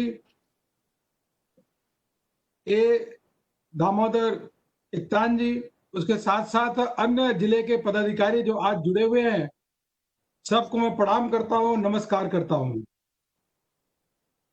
आज यह उपवास का कार्यक्रम, सत्याग्रह का कार्यक्रम इसलिए रखा गया है, इसलिए किया जा रहा है कि वहां पे एक करप्ट गवर्नमेंट है. There is a corrupt government which promote directly and indirectly to the nation, जो एंटी नेशन एलिमेंट्स. उसके साथ साथ जो ऐसी सरकार जो महिलाओं पे अत्याचार को प्रोत्साहन देती है, उनको बचाने का काम करती है, उसी के साथ साथ जो गुंडे हैं, बदमाश हैं, उनको भी बचाने का काम ये पिनराई विजयन की सरकार वहां पे कर रही है. कार्यकर्ताओं को मजबूरन होकर के उपवास का कार्यक्रम करना पड़ा. जिस राज्य में 15 किलो गोल्ड का स्मगलिंग हुआ हो, और वो कितनी बार स्मगलिंग हुआ हो, एक बार तो पकड़ा गया. Number of time gold smuggling has happened in the Kerala. उनके खिलाफ उपवास का कार्यक्रम किया जा रहा है. ऐसा देश में किसी भी राज्य में इस प्रकार का गोल्ड स्मगलिंग का केस नहीं देखा गया. और तो और जब सीएम ऑफिस के, सीएम के प्रिंसिपल सेक्रेटरी ही इन्वॉल्व हो, आईटी मिनिस्टर की इन्वॉल्वमेंट हो, और इसके साथ साथ स्पीकर की इन्वॉल्वमेंट हो, ऐसा तो किसी देश के किसी भी राज्य में इस प्रकार का भ्रष्टाचार नहीं देखा गया. इसके खिलाफ जो हमारे पार्टी के वरिष्ठ नेता है, the senior leader of the party Rajagopal ji, उन्होंने 1 अगस्त को इस उपवास सत्याग्रह का कार्यक्रम शुरू किया। उसके साथ केंद्रीय मंत्री भी मुरलीधरन जी से लेकर के हमारे पूर्व के अध्यक्ष कुम्मनम जी ने सत्याग्रह का कार्यक्रम किया और इस कार्यक्रम का समापन 18 अगस्त को भारतीय जनता पार्टी के केरल के प्रदेश अध्यक्ष सुरेंद्रन जी करेंगे। लाखों की संख्या में लैक्स ऑफ पार्टी के workers they are joining the satyagraha karyakram. I am hopeful that this satyagraha karyakram, this उपवास कार्यक्रम, इसका अच्छा रिजल्ट रहेगा और जनता के पक्ष में एक माहौल बन रहा है और पिनराई विजयन की सरकार जो है वह कटघरे में है। आप जो मांग कर रहे हैं पिनराई विजयन, उनको रिजाइन करना चाहिए। वह रिजाइन करे या नहीं करे, लेकिन जनता के मन में, लोगों के मन में तो यह आ चुका है कि पिनराई विजयन की सरकार एक तरीके से अपना अस्तित्व प्रदेश में खो चुकी है। The Pinarayi Vijayan government, it has lost the confidence. It has lost the confidence among the people of the Kerala. This has been proved in the entire state. और मैं केरल के कार्यकर्ताओं को लगातार जिस प्रकार से देख रहा हूं, दशकों से जो संघर्ष कर रहे हैं, उनके खिलाफ अत्याचार किया जा रहा है, उनके अंग को काटा जाता है, हत्या की जाती है, डराया धमकाया जाता है, उसके बावजूद भी केरल के कार्यकर्ता केरल के हित में, देश के हित में लगातार संघर्ष कर रहे हैं। मैं ऐसे केरल के सभी कार्यकर्ताओं को प्रणाम करता हूं, नमन करता हूं, वंदन करता हूं। I salute to the entire Kerala party workers, cadres who are working day and night for the welfare of the Kerala state and Kerala people. हमको याद है कि 5 अक्टूबर 2017 में जन रक्षा यात्रा निकली थी। 5 अक्टूबर 2017 को मैं जन रक्षा यात्रा में भागीदारी हुआ था और वह यात्रा जो निकली थी 3 अक्टूबर से लेकर 17 अक्टूबर तक कुम्मनम जी के नेतृत्व में। 5 अक्टूबर को जो मेरी यात्रा निकली, उस दिन मैं यात्रा को लीड कर रहा था और वह यात्रा पिनराई विजयन के गांव से निकली। मैं जो दृश्य देखा, लोगों के मन में भारतीय जनता पार्टी के पक्ष में खड़े थे, रोड के चारों ओर खड़े थे, लेकिन इस प्रकार का दहशत, इस प्रकार का डर पैदा किया गया था कि जब एक तरफ भारतीय जनता पार्टी के या समर्थक या जो सपोर्ट कर रहे लोग खड़े थे, दूसरी तरफ लोग वीडियो बना रहे थे यह देखने के लिए कि आखिर कौन खड़ा होकर की यात्रा देख रहे। इस प्रकार का राजनीति में कहीं होता है। हर व्यक्ति को स्वतंत्र रूप से राजनीतिक कार्यक्रमों में भाग लेने का एक संविधान के माध्यम से अवसर प्राप्त होता है, लेकिन केरला में जिस प्रकार से डराया धमकाया आम जन को, मानस को किया जाता है, क्या भारतीय जनता पार्टी के किसी भी कार्यक्रम में भाग तो नहीं लेंगे, लेकिन देखेंगे भी नहीं, भी सपोर्ट भी नहीं करेंगे। इसके मैं निंदा करता हूं, पूरे देश इसका निंदा करता है। उसके बाद जो वहां पे हम लोग तालचेरी में कार्यक्रम हुआ, क्या उत्साह कार्यक्रम था, लोगों में किस प्रकार का उमंग था। लोगों को भारतीय जनता पार्टी के पक्ष में दिख रहा था कि यही पार्टी अगर राज्य सत्ता में आएगी तो केरला का विकास, केरला का भला कर सकती है। इस प्रकार का उत्साह था। और मुझको बताते हुए इस बात का एक बहुत कष्ट भी हो रहा है कि किस प्रकार से केरल में वहां की यूडीएफ गवर्नमेंट, एलडीएफ गवर्नमेंट काम करती है पिनराई विजयन के नेतृत्व में। जब हम लोग 9 बजे वहां से मंगलोर के निकले तो हम लोग तो गाड़ी में थे, आगे बस जा रही थी।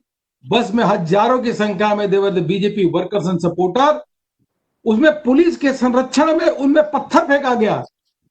रात के अंधेरे में बीजेपी के सपोर्टर पे केरला में पत्थर फेंकना, यह देश के लोगों को देखना चाहिए। जो लोगों की स्वतंत्रता के लिए, जो लोगों के जो अपना मानव अधिकार के लिए बात करते हैं, उस समय देखना चाहिए कि रात के अंधेरे में बीजेपी के सपोर्टर्स जो केरल में तालचेरी में भाग लेने आए थे, 9 बजे रात को पुलिस के पुलिस के संरक्षण में उन पर पत्थर फेंका गया, उनकी गाड़ियां रोकी गई, उसके बाद भी कार्यकर्ता डिगे नहीं।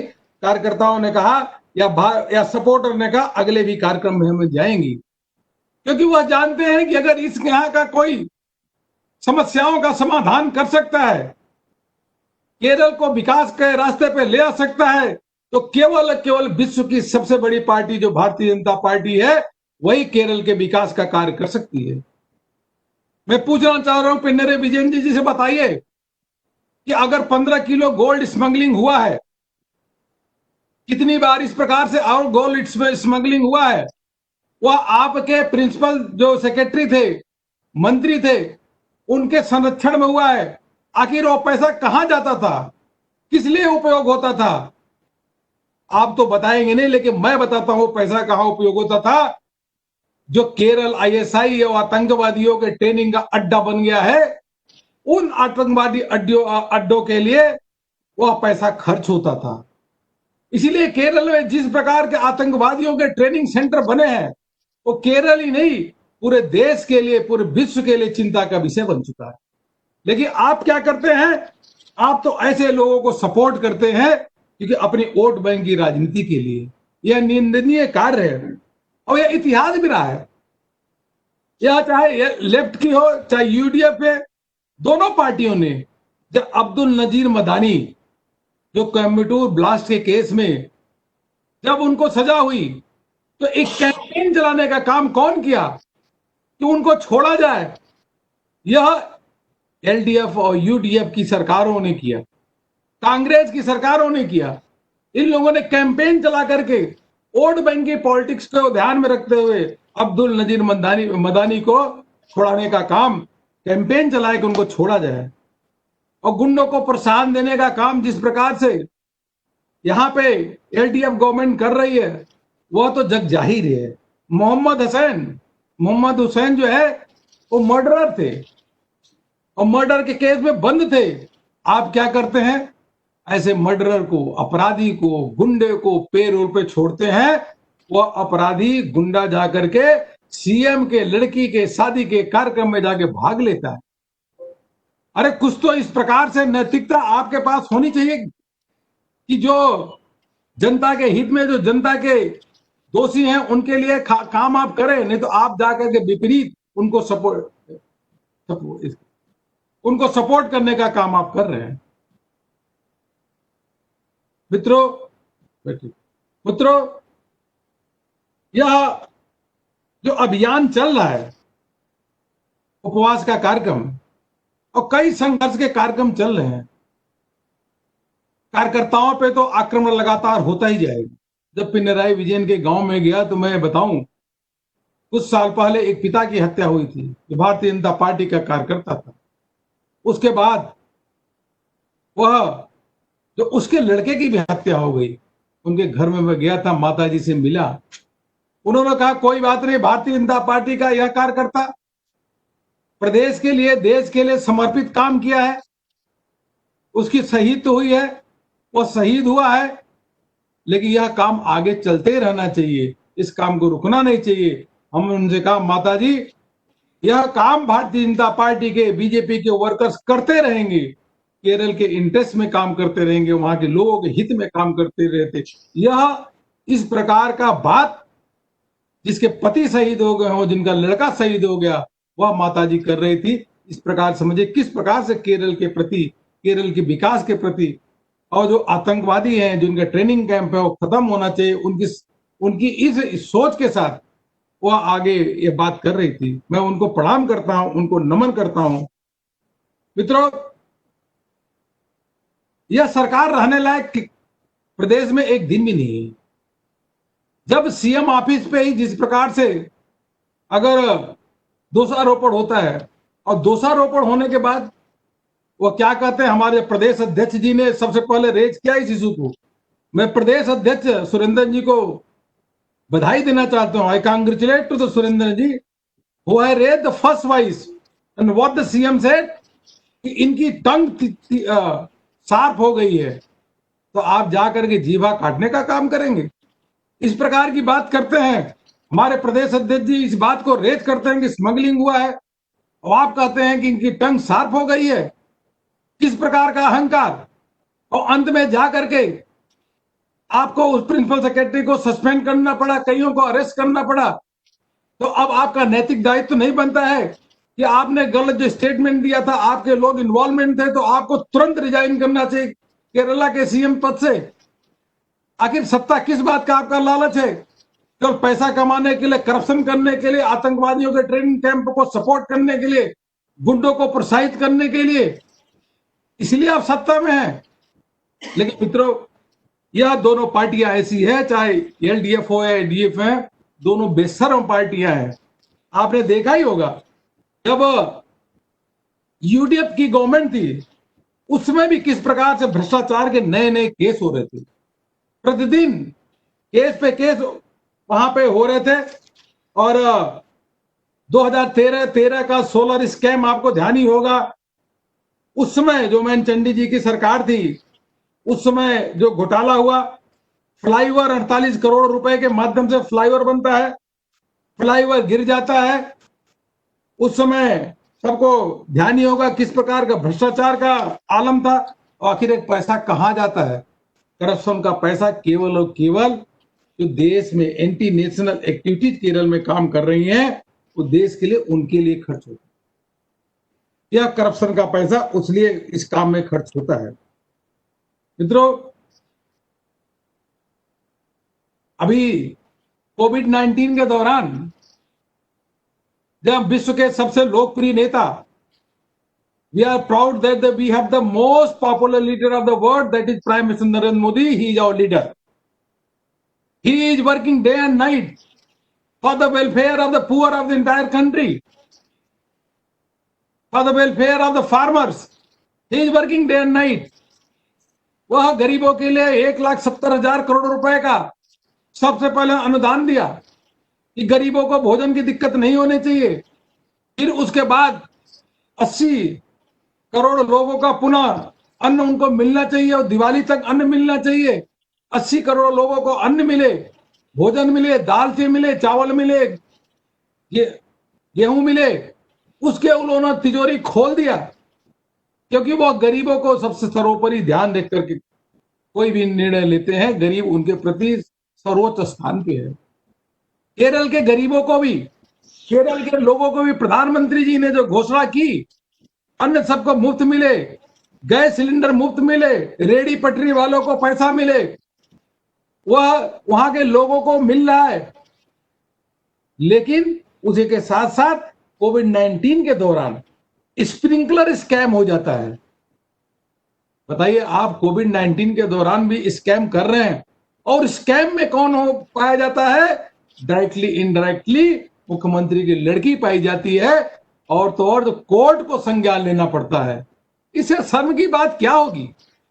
जहां एक तरफ प्रधानमंत्री केरल से लेकर के सभी देश के नागरिकों के लिए काम कर रहे हैं, दिन रात की गरीबों का उत्थान हो, गरीबों के लिए कल्याण का काम करे, किसानों को मदद मिले, किसानों के अकाउंट में सीधे पैसा जाए, गैस सिलेंडर मुफ्त मिले, और उस समय आपके यहाँ क्या हो रहा है? स्प्रिंकलर स्कैम हो रहा है। अरे थोड़ी तो शर्म करना चाहिए। इस प्रकार की घटनाएं जो आपके राज्य में होती हैं, उसको जनता कैसे माफ करे? केवल आप सत्ता में इसलिए बैठे हैं कि एन केन प्रकार, किसी भी प्रकार से आपके लोग पैसा कमाएं। मित्रों, प्रधानमंत्री आवास योजना बनती है, प्रधानमंत्री जी पैसा भेजते हैं, आप क्या करते हैं? आप अपने नाम को लगा करके अपनी ब्रांडिंग कर रहे हैं। भाई, यहां से पैसा जाता है, आप ब्रांडिंग आप कर देते हैं। फ्लड के लिए यहां से पैसा 2,600 करोड़ रुपए जाता है, और आप कहते हैं 10,000 रुपए हर जो फ्लड इफेक्टेड लोग हैं उनको हम देंगे। अब 2 साल 3 साल निकल जाता है, आप उनको 1 रुपए नहीं देते। आखिर वो पैसा जाता कहां है? You diversion of fund in the Kerala state, you diversion of fund. उस फंड को कहां जाता है, कैसे जाता है, कुछ पता ही नहीं चलता। इस प्रकार के केरल में एक मिसमैनेज्ड गवर्नमेंट वहां पे चल रही है, और भारतीय जनता पार्टी के कार्यकर्ता तो इसके खिलाफ संघर्ष कर रहे हैं। मैं यहां से आश्वस्त करना चाहूंगा कि भारतीय जनता पार्टी विश्व की सबसे बड़ी पार्टी है। 16 से अधिक राज्यों में हमारी सरकारें हैं। केंद्र में पूर्ण बहुमत की दोबारा सरकार है। माननीय प्रधानमंत्री जी मोदी जी के नेतृत्व में केरल के कार्यकर्ता अकेले नहीं है, आप संघर्ष करते रहिए। जन सुरक्षा जन रक्षा यात्रा में भी देश भर के कार्यकर्ता आए थे सपोर्ट करने के लिए। आप हमारे भाई की तरह है, देश भर के कार्यकर्ता आएंगे। आपके जो भी आप संघर्ष के कार्यक्रम हो, उस कार्यक्रम में देश के कार्यकर्ता आपके साथ कंधे से कंधे मिला करके काम करेंगे, क्योंकि आप केरल के कार्यकर्ता हमारे भाई बहन हैं। भारतीय जनता पार्टी का बहुत बड़ा परिवार है, इसलिए वहां पे सरकार जरूर अभी नहीं है, लेकिन जिस प्रकार से संघर्ष का कार्यक्रम चल रहा है, वह संघर्ष के कार्यक्रम कार्यकर्ता अपने प्राणों की आहुति देकर के काम कर रहे हैं। पूरे देश भर के बीजेपी के कार्यकर्ता, आम जनमानस उसको देख रहा है। वह आपको सलूट तो करता ही करता है, विश्वास भी दिलाता है कि जिस प्रकार से त्रिपुरा में, जिस प्रकार त्रिपुरा में लेफ्ट की सरकार थी, वहां पे केवल 1.5% भारतीय जनता पार्टी को वोट मिलता था। आने वाले समय में आपका संघर्ष इस प्रकार से जारी रहेगा। अवश्य रूप से अब आने वाले समय में केरल में केवल और केवल भारतीय जनता पार्टी की सरकार बनेगी।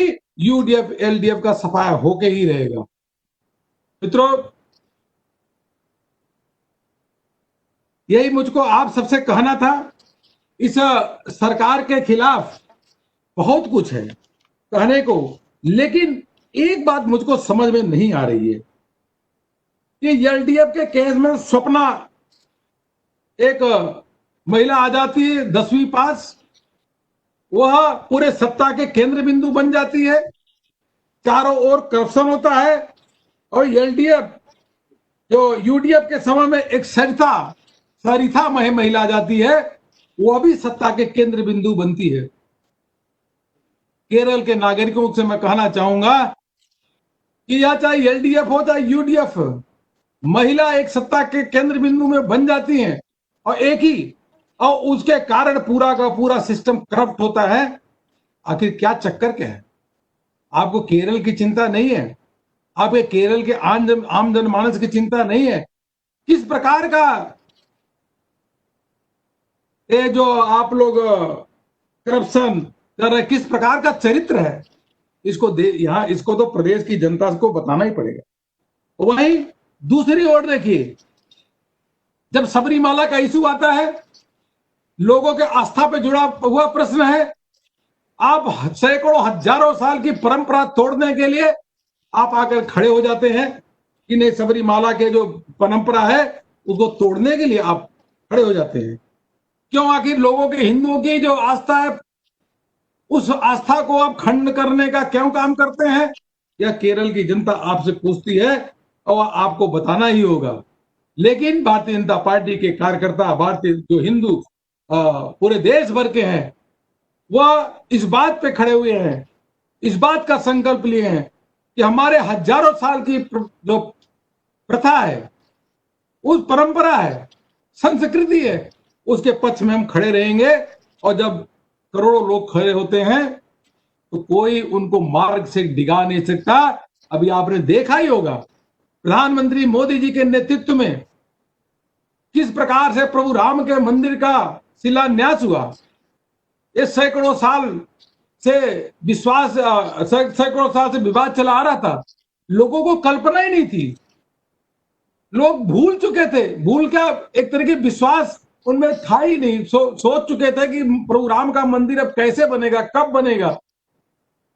मन में रोज पीड़ा होती थी कि प्रभु राम का मंदिर बनना चाहिए, लेकिन प्रभु राम के मंदिर बनने का प्रशस्त मार्ग नहीं दिख रहा था।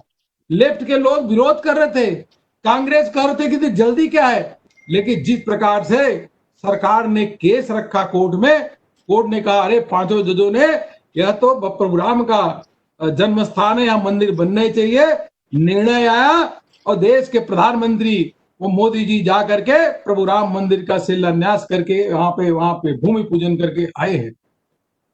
इसी प्रकार से सबरीमाला का मैं बताना चाहूंगा कि अगर कोई सोचे कि हिंदुओं के आस्था पे हम प्रश्न खड़ा कर देंगे, उनकी परंपराओं को तोड़ेंगे, तो अपने मंसूबे पे वो कभी भी कामयाब नहीं होंगे।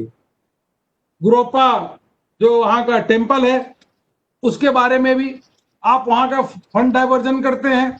जब लिखा है कि वह मंदिर के विकास के लिए काम करेगा तो आप क्यों डोनेशन लेते हैं वहां से? इस प्रकार के बायलाज का उल्लंघन करना वास्तव में क्या है कि वहां की चाहे एलडीएफ सरकार हो चाहे यूडीएफ सरकार है, वह एक समुदाय जो एक समुदाय है उनको तुष्टिकरण के लिए, उनको खुश करने के लिए वो काम करती है। बाकी समुदाय को लिए वह बिल्कुल चिंता नहीं करती, उनके हितों की चिंता नहीं करती, केवल केवल उनके खुश करने के लिए काम करती है। अंत में इतना ही कहना चाहूंगा मित्रों, यह संघर्ष जारी रहे और संघर्ष लगातार जारी रहे, क्योंकि केरल के हित में तो है ही है कि केरल का विकास हो, वहां शांति हो, महिलाओं पे अत्याचार कम हो, गुंडों पे लगाम लगे, करप्शन खत्म हो, वो तो जरूरी है ही है। लेकिन सबसे बड़ा प्रश्न है कि जो आतंकवादी ट्रेनिंग कैंप्स हैं जिसमें इन करप्शन के माध्यम से वहां पैसा जाता है, आईएसआईएस के लोग का ट्रेनिंग सेंटर बना हुआ है, वह देश के लिए जरूरी है, विश्व के लिए जरूरी है। आप संघर्ष करते रहिए और वह संघर्ष जरूर एक दिन शीघ्र कामयाब होगा, उसको सफलता प्राप्त होगी। और आने वाले समय में मैं देख रहा हूं कि जिस प्रकार से संघर्ष हो रहा है, आने वाले समय में केवल और केवल भारतीय जनता पार्टी की सरकार आने में बनेगी और वह दिन पूरा होगा। और संघर्ष के माध्यम से ही रास्ता निकलता है और संघर्ष के माध्यम से ही सरकारें आती है। मुझे पूरा विश्वास है कि संघर्ष करिए, देश भर के कार्यकर्ता आपके साथ जुड़े हुए हैं। उपवास का कार्यक्रम आपका सफल हो, सरकार की आंखें खुले, और अगर आंखें नहीं भी खुलती है तो कम से कम प्रदेश की जनता तो समझ ही चुकी है कि अब एलडीएफ यूडीएफ केरल का भला नहीं कर सकते। मित्रों, आप सब लोग स्वस्थ रहें। प्रधानमंत्री जी का जो आह्वान हुआ है उस 2 गज की दूरी का पालन करें और अपने इम्यूनिटी को और अधिक मजबूत करें। उसी प्रकार से जिस प्रकार से सेवा का कार्यक्रम आप लोगों ने किया है, in the entire state I have seen the Kerala BJP worker, they have worked day and night to help to the poors, to help to the needy. उनको भोजन देने का काम, फेस कवर देने का काम आप सभी केरल के कार्यकर्ताओं ने किया है। आपको मैं सलूट करता हूं और निवेदन करता हूं कि कोविड-19 के दौरान लोगों की इस प्रकार से मदद करते रहे। केंद्र सरकार के आत्मनिर्भर पैकेज जो 20 लाख करोड़ का है मोदी जी का, उसको भी जन जन तक पहुंचाएं और लोगों को कोविड-19 के समय 2 गज की दूरी के पालन करने का अनुरोध करें। और स्वदेशी जो वस्तुएं हैं उनको अधिक से अधिक प्रोत्साहित करने के लिए आप लोग जन जागरण चलाएं। वोकल फॉर लोकल के इस अभियान को भी चलाएंगे। आप सब लोगों ने हमको जोड़ा, बहुत बहुत बुलाया, बहुत बहुत आप सबको मैं धन्यवाद देता हूं। वंदे मातरम। भारत माता की जय। जय। Thank you, sir. On behalf of BJP Kannur District Committee, we are very grateful to Sri Arun Singh Ji, BJP All India Secretary, and once again, thank you, sir. അടുത്തതായി നമ്മോട് സംസാരിക്കുന്നത് ഈ ഉപവാസ സമരത്തിന് നേതൃത്വം കൊടുക്കുന്ന ബിജെപിയുടെ മുൻ സംസ്ഥാന അധ്യക്ഷൻ, ദേശീയ നിർവാഹക സമിതി അംഗം ശ്രീമാൻ സി കെ പത്മനാഭൻ അവരുകളെ സാദരം ക്ഷണിക്കുന്നു.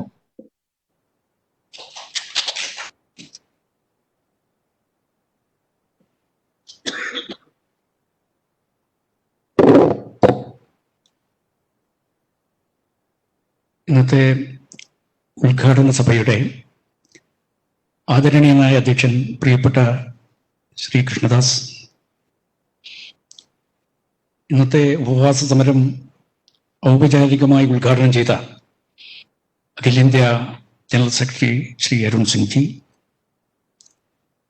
പ്രിയപ്പെട്ട സംസ്ഥാന ഉപാധ്യക്ഷൻ അബ്ദുള്ളക്കുട്ടി, നമ്മുടെ സംഘടനയുടെ കണ്ണൂർ ജില്ലാ പ്രഭാരിയും സംസ്ഥാന സെക്രട്ടറിയുമായ അഡ്വക്കേറ്റ് ശ്രീ പ്രകാശ് ബാബു, ജില്ലയുടെ അധ്യക്ഷൻ പ്രിയപ്പെട്ട ശ്രീ എൻ ഹരിദാസ്, വേദിയിൽ ഉപവിഷ്ടരായിട്ടുള്ള Shri A Damodaran, Shri Vinod Kumar general secretary, Shri Biju Elakkuzhi, മുൻ ജില്ലാ അധ്യക്ഷൻ പ്രിയപ്പെട്ട സത്യപ്രകാശ്, ഈ വിശേഷപ്പെട്ട ഉപവാസ സമരത്തിൽ സാക്ഷ്യം വഹിക്കുവാനും അതിൽ പങ്കെടുക്കാനും ഇവിടെ സന്നിഹിതരായിട്ടുള്ള ഏറ്റവും പ്രിയപ്പെട്ടവരും ഏറ്റവും ബഹുമാനപ്പെട്ടവരുമായ സഹപ്രവർത്തകരെ, ഈ ചടങ്ങ് വീക്ഷിച്ചുകൊണ്ടിരിക്കുന്ന മറ്റ് സുഹൃത്തുക്കളെ, ഇന്നത്തെ ഉപവാസ സമരത്തിന് ആധാരമായ രാഷ്ട്രീയ പ്രശ്നത്തിന്റെ പ്രാധാന്യത്തെക്കുറിച്ച് അധ്യക്ഷ പ്രസംഗത്തിലും ഉദ്ഘാടന പ്രസംഗത്തിലും പ്രസക്തമായിട്ടുള്ള കാര്യങ്ങളൊക്കെ ഇവിടെ വിശദീകരിച്ച് കഴിഞ്ഞിരിക്കുകയാണ്. ഈ ഉപവാസത്തിന്, ഇന്നത്തെ ഉപവാസത്തിന് നേതൃത്വം കൊടുക്കുന്ന വ്യക്തി എന്ന നിലയിൽ അവർ പറഞ്ഞതിൻ്റെ അപ്പുറത്തും ഇപ്പുറത്തും കാര്യങ്ങൾ ഏറെ പരത്തി പറയാൻ ഈ സന്ദർഭത്തിൽ ഞാൻ മുതിരുന്നില്ല. ഉപവാസ സമരത്തിന്റെ ഉപജ്ഞാതാവ് രാഷ്ട്രപതി മഹാത്മാഗാന്ധിജിയാണ്. യഥാർത്ഥത്തിൽ ഗാന്ധിജി കണ്ടുപിടിച്ചിട്ടുള്ള സമരത്തിന്റെ പുറമെ പുതിയ ഏതെങ്കിലും ഒരു സമരപരിപാടി സ്വതന്ത്ര അനന്തര ഭാരതത്തിൽ ഒരു രാഷ്ട്രീയ പാർട്ടിക്കും ആവിഷ്കരിക്കാൻ വേണ്ടി കഴിഞ്ഞിട്ടില്ല എന്നുള്ളതൊരു യാഥാർത്ഥ്യമാണ്. സൂര്യനസ്തമിക്കാത്ത ബ്രിട്ടീഷ് സാമ്രാജ്യത്വത്തിനെതിരെ മഹാത്മജി നടത്തിയിട്ടുള്ള സഹന സമരത്തിന്റെ ചരിത്ര കഥകൾ ഓരോ ദിവസം കഴിയും തോറും അതിന്റെ വർണ്ണപ്പൊലിമ കൂടുതൽ കൂടുതൽ വർദ്ധിച്ചുകൊണ്ടിരിക്കുകയാണ്. ലോകം മുഴുവൻ ഗാന്ധിജിയുടെ പാതാരബിന്ദങ്ങളിൽ നമസ്കരിച്ചു കൊണ്ടിരിക്കുന്ന ഒരു കാലഘട്ടത്തിലൂടെയാണ് നാം കടന്നുപോയിക്കൊണ്ടിരിക്കുന്നത്. ഉപവാസ സമരം ഒരുപക്ഷെ പലരും സംശയിക്കുന്നുണ്ടാകാം. ഇന്ന് 10:30 മണിക്ക് ശേഷമാണ് ഈ ഉപവാസ സമരം തുടങ്ങിയത് എന്ന്. പക്ഷെ അതിന്റെ ചടങ്ങ് തുടങ്ങിയത് 10:30 മണിക്ക് ശേഷമാണെങ്കിലും ഈ ഉപവാസം നടത്തുന്ന വ്യക്തി എന്ന നിലയിൽ ഞാൻ ഇന്നലെ മുതൽക്ക് തന്നെ, ഇന്നലെ എന്ന് പറഞ്ഞാൽ ഇന്നലെ പകൽ മുഴുവൻ എന്നല്ല അർത്ഥം, ഇന്നലെ ഒരു സായം സന്ധ്യ മുതൽ ഈ ഉപവാസം എന്ന ആ കർമ്മത്തിലേക്ക് പ്രവേശിച്ച ഒരു വ്യക്തിയാണ്. അത് പ്രവേശിക്കാനുള്ള കാരണം എന്താണെന്ന് പറഞ്ഞാൽ, ഗാന്ധിജി ഉപവാസ സമരം ആവിഷ്കരിച്ച് സ്വാതന്ത്ര്യ സമര കാലഘട്ടത്തിൽ നമ്മുടെ രാജ്യത്തിലെ ജനങ്ങളുടെ മുമ്പിൽ അവതരിപ്പിച്ചപ്പോൾ അതിന് ചില അനുശാസനങ്ങളും അനുശീലനങ്ങളും ഒക്കെ ആവിഷ്കരിച്ചു കൊടുത്തിരുന്നു. അത് അനുസരിച്ച് ഉപവാസം നടത്തുകയാണെങ്കിൽ ആ ഉപവാസത്തിന് അതിൻ്റെതായ ഒരു നല്ല ഫലം വരും എന്നുള്ളതാണ്. ഈ ഉപവാസ സമരം നടത്തിയാൽ അതിലൊരു പ്രതിയോഗി എന്ന നിലയിൽ നമ്മൾ ചില വ്യക്തിത്വങ്ങളെ സങ്കല്പിച്ച് പ്രതിഷ്ഠിച്ചിട്ടുണ്ടായിരിക്കും. ആ പ്രതിയോഗിയോട് പോലും ഉപവാസ സമരം നടത്തുന്ന വ്യക്തിക്ക് വിദ്വേഷത്തിന്റെ ഒരു അംശം പോലും മനസ്സിൽ ഉണ്ടാകാൻ പാടില്ല എന്നാണ് ഗാന്ധിജി നമ്മളെയൊക്കെ പഠിപ്പിച്ചിട്ടുള്ളത്. മനപരിവർത്തനത്തിന് വേണ്ടി ഒരു സഹന സമരത്തിന്റെ സമ്മർദ്ദം ചെലുത്തുക എന്ന വളരെ ശാസ്ത്രീയമായ ഒരു വഴിയാണ് മഹാത്മജി നമുക്ക് കാണിച്ചു തന്നിട്ടുള്ളത്. ഞാനതുകൊണ്ട് ഇന്നലെ ശ്രീ ഹരിദാസിനോട് പറഞ്ഞു, നമ്മുടെ ഈ ഉപവാസം നടക്കുന്ന ഹാളിൽ മഹാത്മാഗാന്ധിജി ഉണ്ടാവണം, ഗാന്ധിജിയുടെ ചിത്രമുണ്ടാവണം എന്ന് നിഷ്കർഷിക്കുകയും അദ്ദേഹം അതനുസരിച്ച് ഡോക്ടർ മുഖർജിയുടെയും പണ്ഡിറ്റ് ദീനദയാൽജിയുടെയും മധ്യത്തിൽ നമ്മുടെ രാഷ്ട്രപിതാവിന്റെ ആ ചിത്രം അവിടെ വളരെ ബഹുമാന പുരസ്സരം വെക്കുകയും ചെയ്തിട്ടുണ്ട്. ഇതൊക്കെ നമ്മളൊരു സമര രൂപത്തിലേക്ക് പോകുന്ന സമയത്ത് അതിൻ്റെ ഒരു ദാർശനികമായ അടിത്തറ, അതിൻ്റെ ജനാധിപത്യ മൂല്യങ്ങളുടെ ഉൾക്കാമ്പെല്ലാം ഉൾച്ചേർത്തുകൊണ്ട് സമരത്തെ ഏറ്റവും ധാർമ്മികമായ മാർഗത്തിൽ കൂടി കൊണ്ടുപോകാൻ സാധിക്കുകയാണെങ്കിൽ ആ സമരത്തിന് ഫലം വരും എന്നുള്ള കാര്യത്തിൽ യാതൊരു തരത്തിലുള്ള സംശയവുമില്ല. മുഖ്യമന്ത്രിക്ക് മനപരിവർത്തനം വരുമോ എന്ന് നമുക്ക് പറയാൻ വേണ്ടി സാധിക്കില്ല. ഒരുപക്ഷെ നമ്മുടെ രാജ്യത്ത് കടുത്ത പാറകൾക്ക് മനപരിവർത്തനം വന്നു എന്ന് വരാം. പക്ഷേ കേരളത്തിന്റെ മുഖ്യമന്ത്രി, ബഹുമാനപ്പെട്ട മുഖ്യമന്ത്രി ശ്രീ പിണറായി വിജയന് അങ്ങനെ ഒരു മനപരിവർത്തനം വരാനുള്ള സാധ്യത, പാറകൾക്ക് വന്നാൽ പോലും നമ്മുടെ മുഖ്യമന്ത്രിക്ക് വരാനുള്ള സാധ്യത വിദൂരമാണ് എന്ന് പോലും പറയാൻ പറ്റാത്ത തരത്തിലുള്ള ഒരു സ്ഥിതിയാണ് അദ്ദേഹം കാണിക്കുന്നത്. ഇപ്പൊ കള്ളക്കടത്തിനെ കുറിച്ചുള്ള ദേശീയ അന്വേഷണ ഏജൻസിയുടെ അന്വേഷണം അത് കേരള മുഖ്യമന്ത്രിയുടെ ഓഫീസിലെത്തി എന്നുള്ളതാണ് വളരെ ശ്രദ്ധിക്കേണ്ട ഒരു വിഷയം.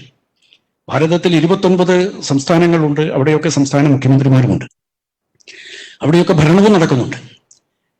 കള്ളക്കടത്ത്, പലതരത്തിലുള്ള കള്ളക്കടത്തുകൾ നാട്ടിന്റെ പല പ്രദേശങ്ങളിൽ നടക്കുന്നുമുണ്ട്. പക്ഷെ കള്ളക്കടത്തിനെ കുറിച്ച് ഉള്ള അന്വേഷണം ഒരു മുഖ്യമന്ത്രിയുടെ ഓഫീസിൽ എത്തിയിട്ടുള്ളത് കേരളത്തിലാണ് എന്നുള്ളതാണ് നമ്മൾ ശ്രദ്ധിക്കേണ്ട ഒരു വിഷയം. അതുകൊണ്ട് കേരളത്തിലെ ജനങ്ങൾക്ക് വളരെ ഗൗരവമുള്ള ഉത്തരവാദിത്വം ഈ വിഷയത്തിൽ നിർവഹിക്കുവാനുണ്ട്. നേരത്തെ ഇവിടെ പറഞ്ഞതുപോലെ തന്നെ ഒരു വ്യക്തി മുഖ്യമന്ത്രി കസേര ഒഴിയണം എന്ന ഒരു ആവശ്യം മാത്രമല്ല ഇതിൽ അന്തർഭവിച്ചിട്ടുള്ളത്. ഇത് യഥാർത്ഥത്തിൽ ഒരു രാജ്യരക്ഷാ സമരമാണ് ഭാരതീയ ജനതാ പാർട്ടി ഇപ്പോൾ കേരളത്തിൽ ഏറ്റെടുത്ത് നടത്തിക്കൊണ്ടിരിക്കുന്നത്. പ്രത്യേകിച്ച് നമ്മുടെ കണ്ണൂർ ജില്ലയിൽ വരുമ്പോൾ ഉള്ള ഒരു വിഷയം, ഈ ഇസ്ലാമിക സ്റ്റേറ്റ് എന്ന് പറയുന്ന സംഘടനയിലേക്ക് കേരളത്തിൽ ഏറ്റവും കൂടുതൽ ചെറുപ്പക്കാരെ റിക്രൂട്ട് ചെയ്ത് അയച്ചിട്ടുള്ള ഒരു ജില്ല നമ്മുടെ കണ്ണൂർ ജില്ലയാണ്. അഫ്ഗാനിസ്ഥാനിലെ ഒരു ജയിലിൽ സ്ഫോടനം നടന്ന സംഭവം അടുത്ത ദിവസം പറയുകയുണ്ടായി. ആ ജയിൽ സ്ഫോടനത്തിന് നേതൃത്വം കൊടുത്ത വ്യക്തി നമ്മുടെ ജില്ലയിൽ നിന്നും റിക്രൂട്ട് ചെയ്യപ്പെട്ട് ഇസ്ലാമിക സ്റ്റേറ്റിൽ ചേർന്ന ഒരു ചെറുപ്പക്കാരനാണ് എന്നാണ് പുറത്തു വന്നിട്ടുള്ളത്. അപ്പൊ നമുക്കിതിൽ വലിയ തരത്തിലുള്ള ചുമതല നിർവഹിക്കുവാനുണ്ട്. ഇത് ആയിരക്കണക്കിന് കോടി രൂപയുടെ കള്ളക്കടത്ത് സ്വർണം കടത്തിയിട്ടുണ്ട് എന്നാണ് ഇപ്പോൾ സംശയിക്കുന്നത്. അത് നമ്മുടെ സാമ്പത്തിക സുസ്ഥിരതയെ തകർക്കുന്ന തരത്തിലുള്ള രാജ്യദ്രോഹ പ്രവർത്തനമാണ്. സമാന്തരമായ ഒരു കള്ളക്കടത്ത് സാമ്രാജ്യം, സമാന്തര സാമ്പത്തിക വ്യവസ്ഥ കെട്ടിപ്പടുത്തുകൊണ്ട് നമ്മുടെ രാഷ്ട്രത്തിന്റെ സാമ്പത്തിക സുസ്ഥിരതയെ, അതിന്റെ അടിത്തറയെ തകർക്കുന്ന അങ്ങേയറ്റം ആപൽക്കരമായ ദൂരവ്യാപകമായ പ്രശ്നങ്ങൾ ഉയർത്തി വിട്ടേക്കാനിടയുള്ള കുറ്റകൃത്യങ്ങളാണ് ഈ ആളുകൾ നടത്തിയിട്ടുള്ളത്. ഇപ്പൊ മുഖ്യമന്ത്രിയുടെ ഒരു നിലപാട് വളരെ വിചിത്രമാണ്. അദ്ദേഹത്തിന്റെ പത്രസമ്മേളനങ്ങളിൽ അദ്ദേഹത്തിന്റെ വിവരണം കേട്ടാൽ തോന്നും സ്വപ്ന സുരേഷ് ഈ UAE കോൺസുലേറ്റിന്റെ ആ വഴി സ്വർണ്ണക്കട്ടി കടത്തി നേരെ മുഖ്യമന്ത്രിയുടെ കയ്യിൽ കൊണ്ടു കൊടുത്തു. മുഖ്യമന്ത്രി അത് ചാലക്കമ്പോളത്തിലെ ഏതെങ്കിലും സ്വർണ്ണ കടയിൽ കൊണ്ടുപോയി വിറ്റു എന്ന് വരുന്നത് വരെ, അങ്ങനെ വന്നാൽ മാത്രമേ മുഖ്യമന്ത്രി കസേര ഒഴിയൂ എന്ന തലത്തിലാണ് അദ്ദേഹത്തിന്റെ ഒരു നിലപാട്. വളരെ വിചിത്രമാണ്. ഇതിൽ ധാർമ്മികതമായ ഉത്തരവാദിത്തമുണ്ട്. ഇപ്പോൾ കള്ളക്കടത്തുകാരിക്ക് എല്ലാവിധത്തിലുള്ള പരിരക്ഷയും സൗകര്യവും കൊടുത്തിട്ടുള്ള ശിവശങ്കർ, അദ്ദേഹം 50 മാസം മുഖ്യമന്ത്രിയുടെ ഓഫീസിലുണ്ടായിരുന്നു. 4 വർഷവും 2 മാസവും മുഖ്യമന്ത്രിയുടെ പ്രിൻസിപ്പൽ സെക്രട്ടറി എന്നുള്ള നിലയിലും വളരെ പ്രധാനപ്പെട്ട IT മിഷൻ സെക്രട്ടറി എന്ന നിലയിലും ഏതാണ്ട് 4 വർഷവും 2 മാസവും മുഖ്യമന്ത്രിയുടെ ഓഫീസ് ഭരിച്ചത് ഈ ശിവശങ്കറാണ്.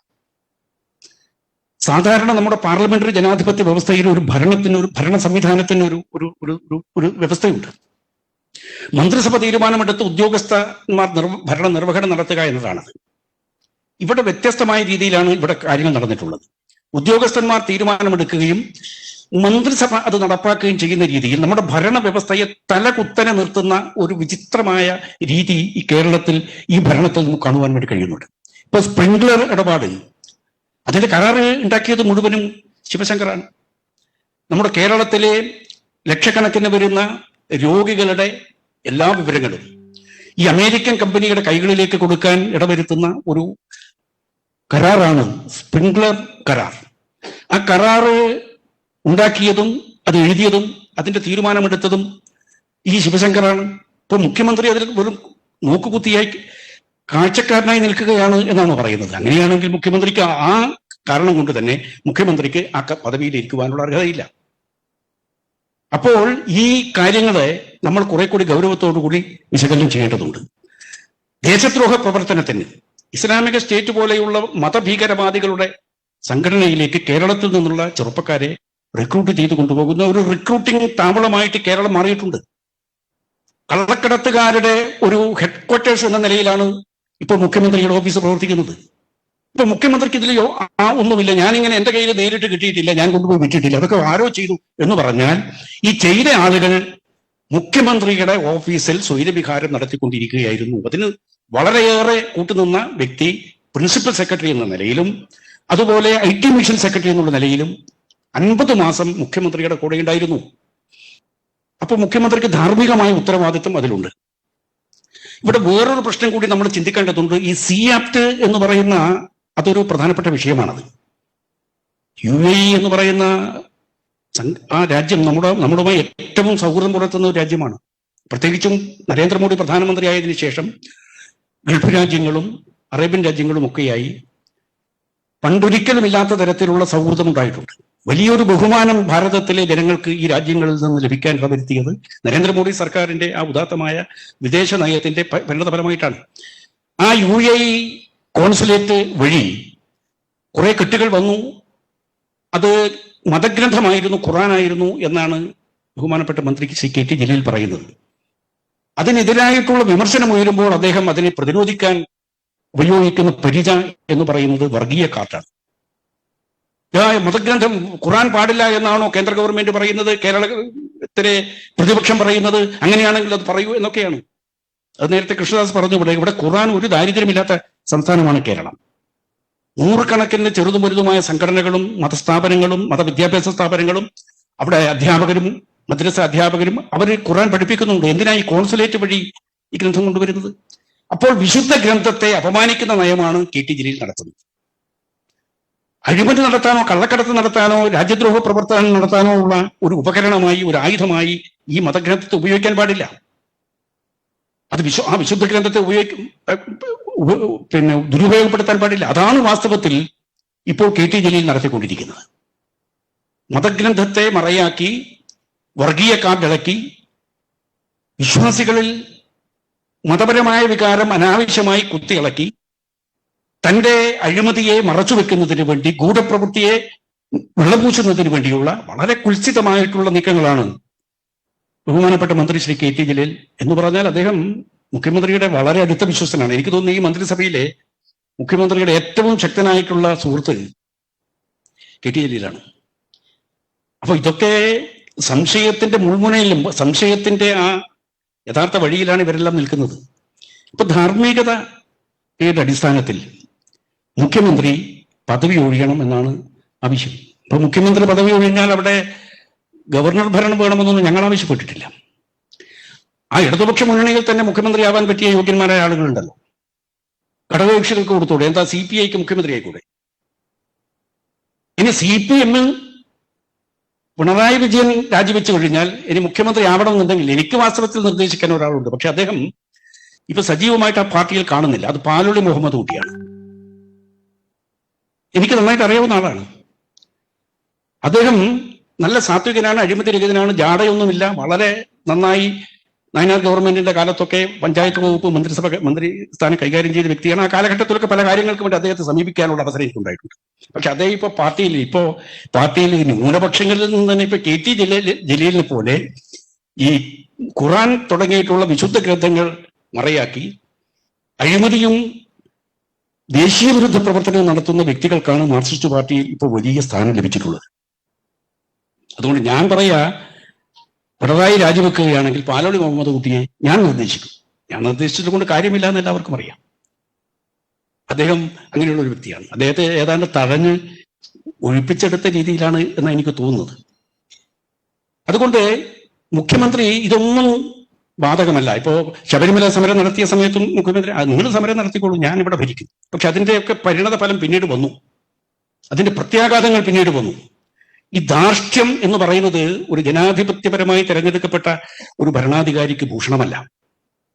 നമ്മുടെ മുഖ്യമന്ത്രിയുടെ ഒരു രീതി അതായി മാറിയിരിക്കുന്നു. പല കാര്യത്തിലും എനിക്ക് അദ്ദേഹത്തോട് വാസ്തവത്തിൽ വലിയ സ്നേഹവും ബഹുമാനവും ഒക്കെ ഉണ്ട്. പക്ഷേ ഈ ഭരണാധികാരി എന്നുള്ള നിലയിൽ, മുഖ്യമന്ത്രി എന്നുള്ള നിലയിൽ ഇപ്പോൾ മാധ്യമങ്ങൾക്ക് നേരെ കുതിര കയറിയിരിക്കുകയാണ് അദ്ദേഹം.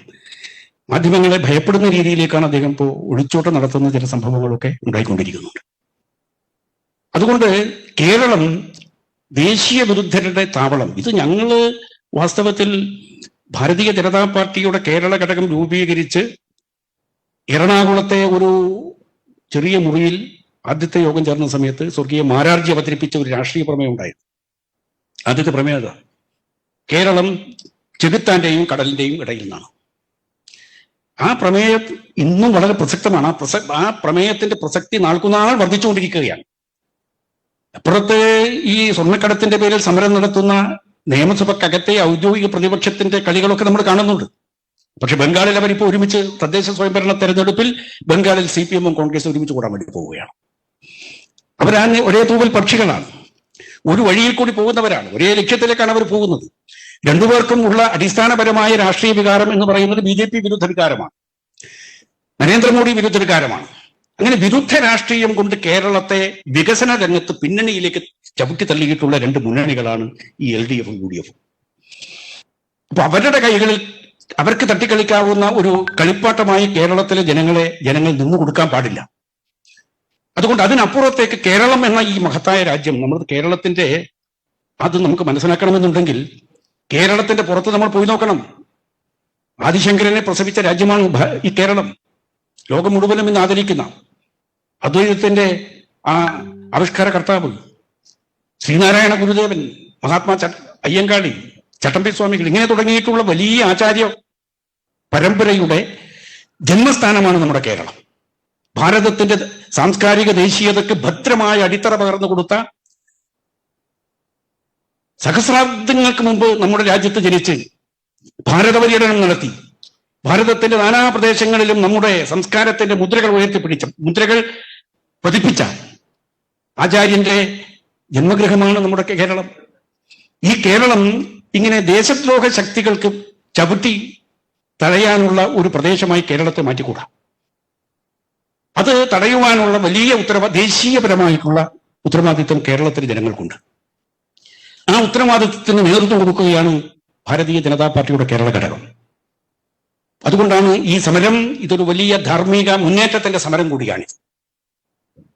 ഈ സമരം ഇതേ രൂപത്തിൽ തന്നെ തുടരണമോ എന്ന് നമുക്ക് പറയാൻ സാധിക്കില്ല. ഒരുപക്ഷെ സമരത്തിന്റെ രൂപം, അതിന്റെ ഭാഷ, അതിന്റെ രീതി, ഇതൊക്കെ തന്നെ വരുന്ന നാളുകളിൽ നമുക്ക് മാറ്റേണ്ടതായിട്ട് വരും.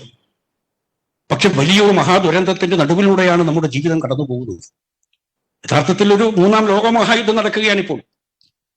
ഒരു ഭാഗത്തും ലോകത്തിലെ മുഴുവൻ ജനങ്ങൾ 730 കോടി മനുഷ്യർ ഒരു ഭാഗത്തും, നമ്മുടെ കണ്ണുകൊണ്ട് കാണാൻ കഴിയാത്ത കൊറോണ എന്ന് പറയുന്ന ഒരു വൈറസ് മറുഭാഗത്തും. അത്ഭുതകരമായൊരു മൂന്നാം ലോകമഹായുദ്ധം നടക്കുകയാണിപ്പോൾ ലോകം മുഴുവനും. 730 കോടി ജനങ്ങൾ ഒരു പക്ഷത്ത്, മറ്റൊരു പക്ഷത്ത് കണ്ണുകൊണ്ട് കാണാൻ കഴിയാത്ത വൈറസ്, കൊറോണ വൈറസ്.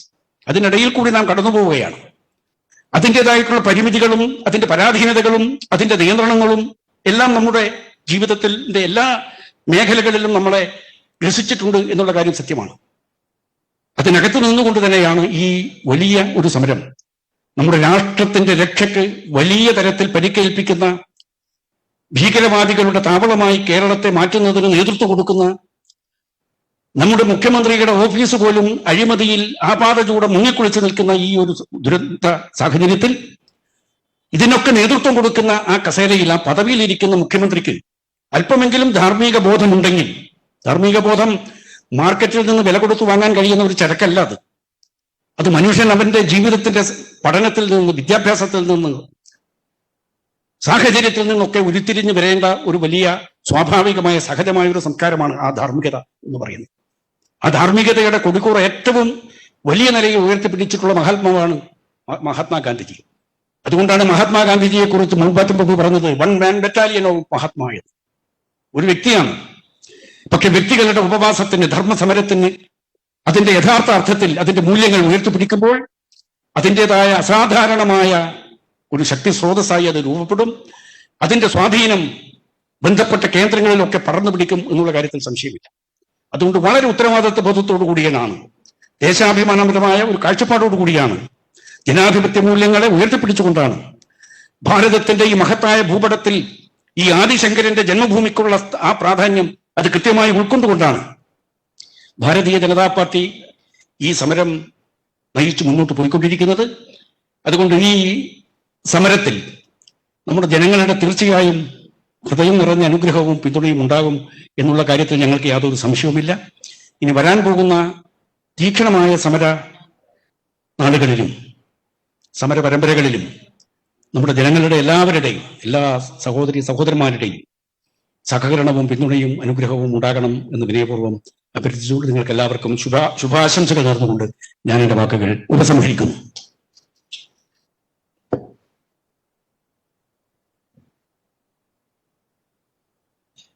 ഈ ഉപവാസ സമരത്തിന് ആശംസ അർപ്പിക്കാൻ പാർട്ടിയുടെ സംസ്ഥാന വൈസ് പ്രസിഡന്റ് ശ്രീമാൻ AP അബ്ദുള്ളക്കുട്ടി അവരെ സാദരം ക്ഷണിക്കുന്നു.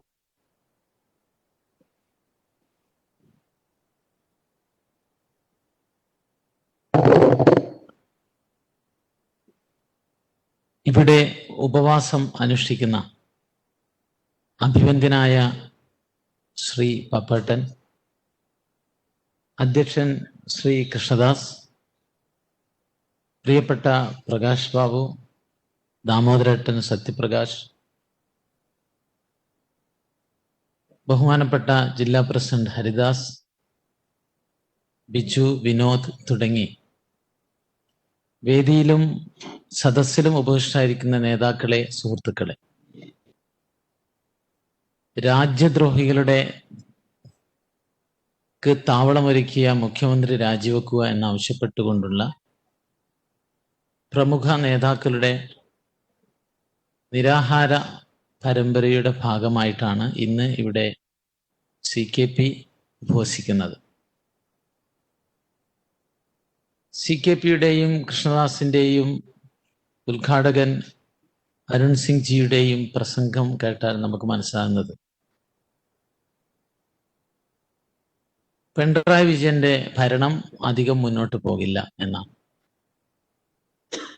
പിണറായി പുറത്തേക്ക്, ജലീൽ ജയിലിലേക്ക്, ശിവശങ്കരൻ കസ്റ്റഡിയിൽ, ഇങ്ങനെയെല്ലാമുള്ള ബ്രേക്കിംഗ് ന്യൂസുകൾ,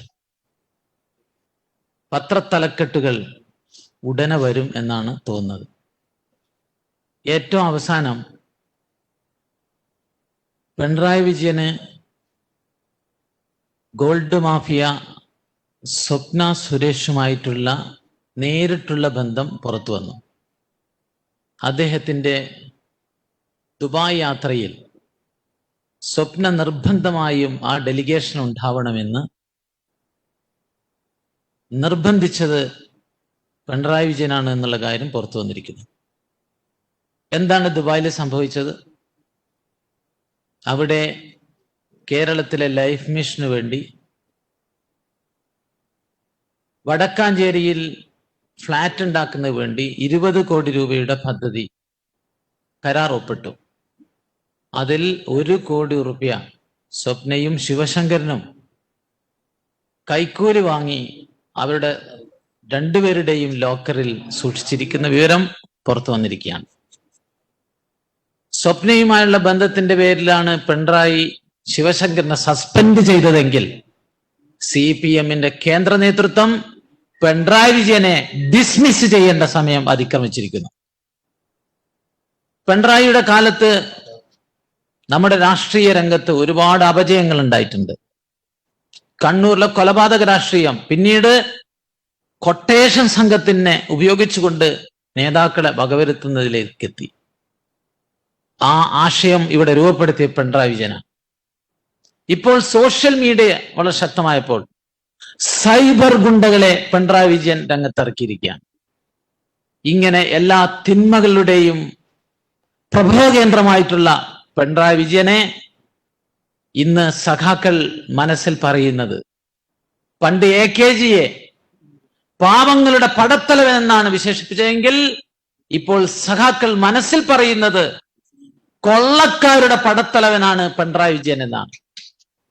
ആ പിണറായി വിജയനെതിരായി ഉയർന്നു വരുന്ന ജനരോഷം, ഇന്നത്തെ ഈ മഹാമാരിയുടെ പശ്ചാത്തലം ഉണ്ടായിട്ട് പോലും അതിന്റെ പ്രോട്ടോക്കോളുകളെല്ലാം പാലിച്ചുകൊണ്ട് കേരളത്തിലെ മുഖ്യ പ്രതിപക്ഷം BJP ആണ് എന്ന് ജനങ്ങളെ കൊണ്ട് പറയിപ്പിക്കുന്ന വിധത്തിൽ തുടർച്ചയായ സമരങ്ങൾ ആസൂത്രണം ചെയ്തിരിക്കുന്നു സംസ്ഥാന നേതൃത്വം. അതിന്റെ ഭാഗമാണ് CKPയുടെ ഈ ഉപവാസം. പ്രസിഡന്റ് സുരേന്ദ്രന്റെ 18ന്റെ ഉപവാസത്തോടുകൂടി ഈ ഘട്ടം അവസാനിക്കുകയും നിരന്തരമായ സമരത്തിലൂടെ ജനങ്ങൾ അണിനിരത്തിക്കൊണ്ട് ഈ കേരള രാഷ്ട്രീയത്തിലെ ക്യാൻസറായി മാറിയിരിക്കുന്ന ഈ കമ്മ്യൂണിസ്റ്റ് ഭീകര രാജ്യനെതിരായിട്ടുള്ള വിജയം ആത്യന്തികമായി നമുക്ക് നേടാൻ സാധിക്കും എന്ന് തന്നെയാണ് എൻ്റെ പ്രതീക്ഷ. ഞാൻ ദീർഘിപ്പിക്കുന്നില്ല. കേരളത്തിലെ ദേശീയ പ്രസ്ഥാനത്തിന്റെ ഏറ്റവും ജനകീയ മുഖം, പ്രകാശം പരത്തുന്ന മുഖവുമായി നമ്മുടെ മുമ്പിൽ നിൽക്കുന്ന ഒരു നേതാവാണ് പപ്പേട്ടൻ. അദ്ദേഹത്തിന്റെ ഈ സമരത്തിന് എല്ലാ പിന്തുണയും വിജയങ്ങളും ആശംസിച്ചുകൊണ്ട് നിർത്തുന്നു. നന്ദി, നമസ്കാരം, ജയ് ഭാരത്.